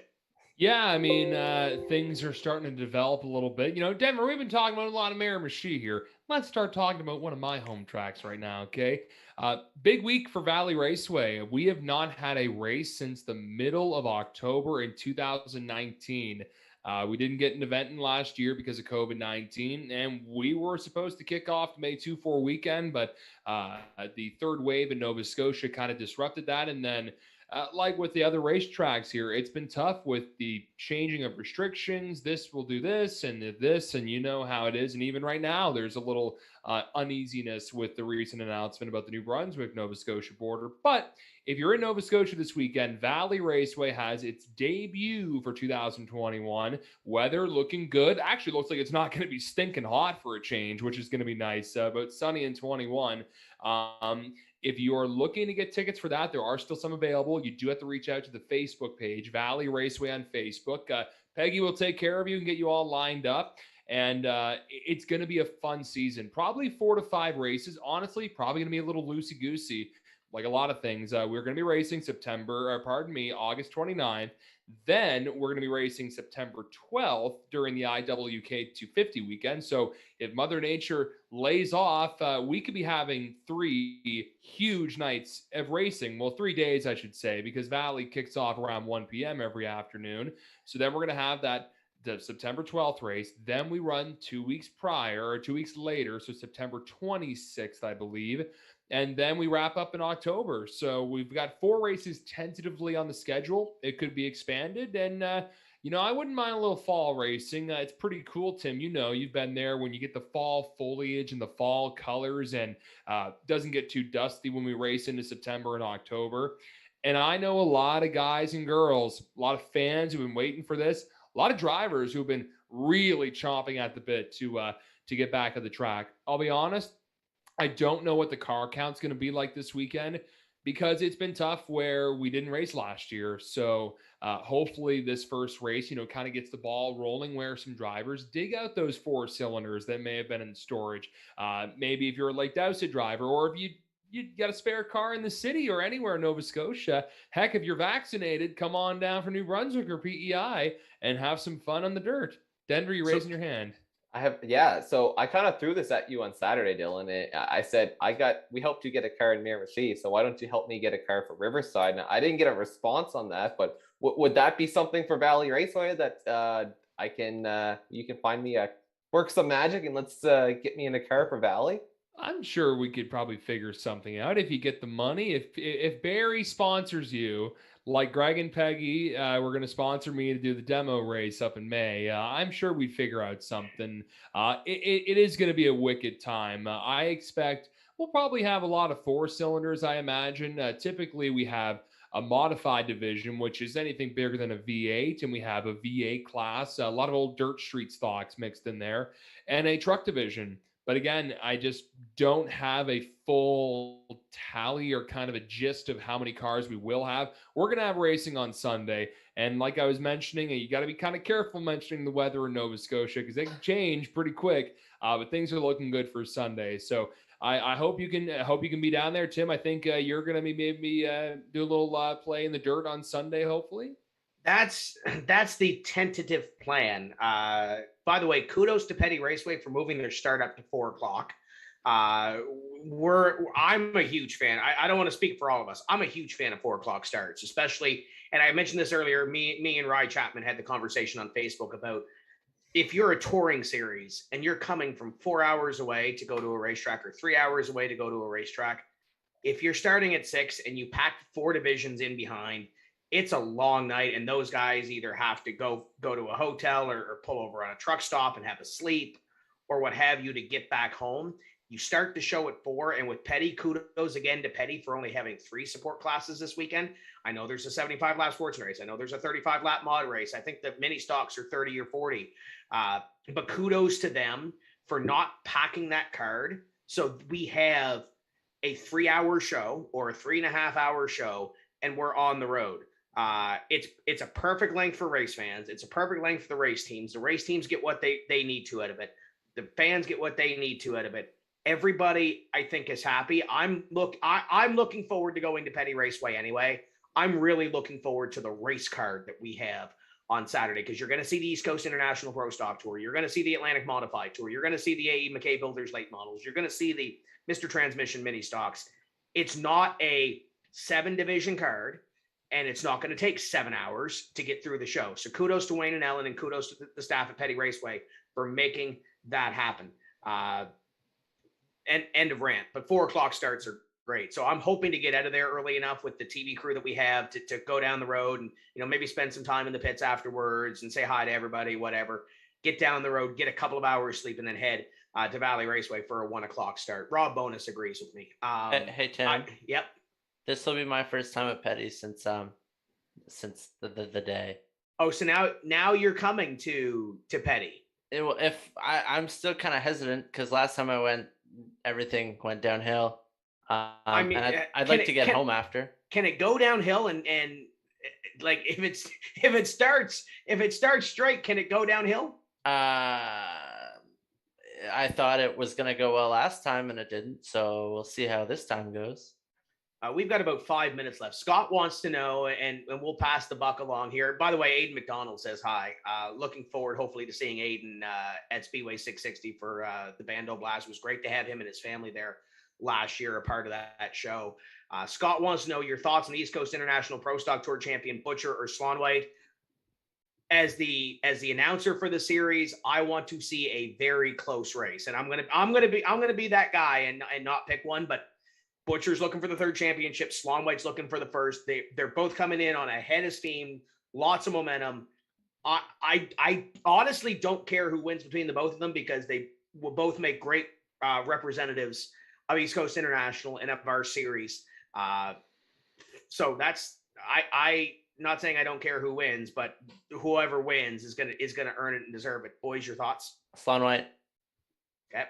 99. I'll be partisan here. I'll kind of go the Tim Terry route where it doesn't really matter to me whoever wins the championship. I'll just say this is great for the sport to have such a tight battle. I know the car count has not been incredible this year, but I mean, you talk about a guy who's on the rebound essentially, and Craig Slomwhite, he told us in that new Fury car, the Jonathan Hickman-mobile from last year, he's having a career year, and it's almost revitalized his career. Cole's the same old Cole where he's just dominating wherever he goes. And you know what? It's kind of fun having this conversation. I mean, Tony Quinn messaged me the same thing a couple days ago and said, what do you think about this battle between Slomwhite and Cole? I said, this is great. It's great even in the crowd. And if you were at the Wilson Equipment Twin 75s, that fan who spun the roulette wheel, when I asked who you're rooting for, and she says, anybody but Cole Butcher. Oh my gosh, it was like a pro wrestling show, the reaction from everyone in the crowd. But we need that. We kind of need a villain. We kind of need the good guy. Not saying that either of them are a good guy or a bad guy, but we want stuff to get a reaction out of the fans to put on a little entertainment. And with the season winding down here, Cole's been really, really good at Petty this year, so he's going to be a strong contender. But then you're going to throw in probably a Corey Hall in the mix, who's not regular on the tour, so he's going to be good. And then we get ready for the IWK 250. Well, fresh off a win, Craig Slomley at Riverside, he's going to be strong. Both Cole and Craig are looking for their first IWK 250 win this year. It's all just going to add up for a really fun season finale by the end, Tim. And Denver, now you can go on. Well, I want us to get Dylan. Did you get the number of that fan? I'd like to invite her on the show just to see elude a little more and see if her pick stays the same. I didn't, and the thing is, when she said that, and maybe she's watching, I figured, okay, ex-girlfriend, I don't know. So I walked up and we chit-chatted, and it just kind of came down to, you know what, I like these other drivers compared to this one, and there's nothing wrong with that. You can have your favorites. We have our favorites in NASCAR. We have our favorite hockey players in the NHL. We have our favorites and people we may not cheer for too much, and that's the beautiful thing. You've got options, and it's good to boo a little bit, and it's awesome to cheer a little bit. Jeff McGinnis says Flippy Cups at Craig Slomley is the best time, so he's my choice. And we'll leave it at this because Denver, you and Meredith and Brittany and Sam and whoever else was with your entourage, we all ended up at the Slomley compound at the end of the 250 last year. You guys left me. I think Robbie McLean was there too. You guys left me. But you got, I mean, what's your side of the story? Is it any better than mine? Well, we told you I can probably find the text. So we said where we were going, but I guess the message said not to get delivered. But back to the points race, putting the promoter's hat on, I agree. I want to see a nice close battle and seeing a 1 point gap between Slomley and Butcher. I mean, those are two of the best. That's phenomenal. And I really hope it keeps up. And I hope they finish 1-2 every race right through to the finale at Scotia. But I'm not going to sit here and beat around the bush and not pick someone. I mean, and nothing against Cole, but I think the sentimental favorite here has got to be Craig Slomley. He, a driver who's been around forever, won a lot of races, and Cole is still young. And there's no doubt Cole is a hell of a driver. He has represented our region so well at the Snowball Derby, at Jennerstown, at all those tracks. But Cole is young, and he is going to win championships, and he is going to be, in the books with the likes of Wayne Smith as a 6-time champion. And maybe Cole will get that 7th.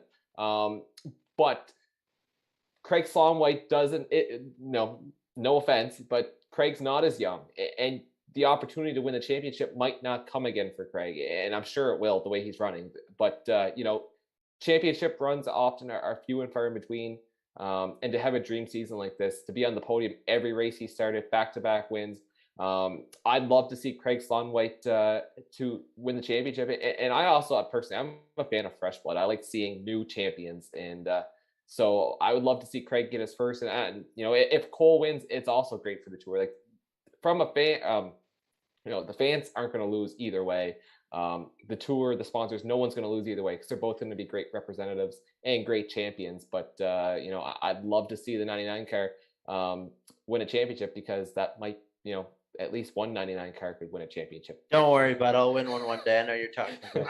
I mean, Dave Matthews has won championships. What are we talking about? Well, we're going to talk about mini stocks in New Brunswick and the drivers the from black 99. The black 99, yeah. But, Sean Heislip? Sean Heislip also won a championship. We got all these 99 cars that have won championships, and Craig might add his name to the list. The wannabe. This is easy though. This is like the door open. This is like pick on Brandon night. This is too easy. But the issue is I can't even say 99C because which one, Cody or Dave? One of them was already a 99C. Cody was a 99C. Yeah, and he's obviously better than me because he's at the track. just slightly. Because he was at the. Do you know where Cody is this weekend? He is probably in Quebec with the Pinty series. He is. And Dustin Momberquette spots for the guy that Cody's pit crew with. Oh, so if they wreck, it's Dustin's fault. Oh, it was Dustin's fault when JR and Dale wrecked. That's for sure. It absolutely was. Okay, quick question: is Cody is he not living in PEI anymore, or is this just like a little kind of seasonal gig with the Pinties? I think it's like a getaway. I think it's a seasonal sort of thing with White Motorsports, but hats off to Cody for kind of, living the dream out. Taylor Alberis' favorites for Ricky Bobby. We've got 2 minutes left because I know Paul's got to head to Loose Lug. So quickly, Denver, Dylan, favorites for the Ricky Bobby race? Michael Cormier, and if Michael Cormier does not show up, I would have to go with James Matchett. Brian McLean. Martin Landry. Can I take Justin Cole or Sean Heislip as long as they don't go and get ice cream? There's a Dairy Queen in Miramichi. Just for Justin and Cole, there's a Dairy Queen in Miramichi on It'll be open September 11th and October 2nd. Oh, Barry's got to get on that. That door is open. I want to thank all our partners that help put on this show. You've seen them run at the bottom of the screen. There's a few more. There's a few more on your screen as well. We haven't updated this graphic in a while. So guys like Adio Tire and Brent Enterprise and A. McKay Builders and all those others. We got room for others as well. So if you want to hop on board and support this deal, get a hold of us and we'll make it happen for you. Paul's got Loose Lugs coming up on Vidane TV. If you want to head over there and check out some iRacing. For those that are asking, we are looking at adding some iRacing shows for Tim's Corner. Maybe one potentially in the next couple of weeks as a late summer sort of kickstart. What? We're looking at Five Flags. Supers at Five Flags. Yeah, it's the Caleb Burkhart race. What it's going to be. We kid because we care, Caleb. You know that. TCM 300 coming up in November. We're still working on format and all that other stuff and racetrack. So if you're watching us and you want your favorite racetrack considered on iRacing for that deal, let us know. We're working on some stuff for the winners. So keep tabs at Tim's Corner Motorsports and Vidane TV for all that stuff. NEP's coming back. Sim 500 just started their Trans Service Cup Series playoffs beginning this week. eNASCAR Coca-Cola iRacing Series coming up as well on the iRacing Esports Network. All kinds of stuff to watch on the iRacing side. So if you're looking for that, there's plenty of content for that one. But that's going to do it for us here this evening. Scotia Speed World Friday night. Saturday is Petty International Raceway for us. Get out to Oyster Bed if you're over there and you want to see some great racing. Maritime League of Legends Tour, Maritime Street Stock Series, Hillside Chevrolet 100. And all the other Bandoleros are there. The four cylinders are there. It's pro stock. It's going to be a great show. And then Sunday, if you're in Newfoundland, head to Eastbound. If you are in New Brunswick, head to Shediac. And if you're in Nova Scotia, head to Valley Raceway. Either way, going to be some great racing all weekend long. Get out and enjoy it for yourself. On behalf of Dylan and Denver and Brandon and Meredith and Brittany and whoever else I forgot, my name is Tim Terry. We will see you on Friday when we say let's go racing at Scotia Speed World. Until then, keep the hammer down. We'll see you at the track.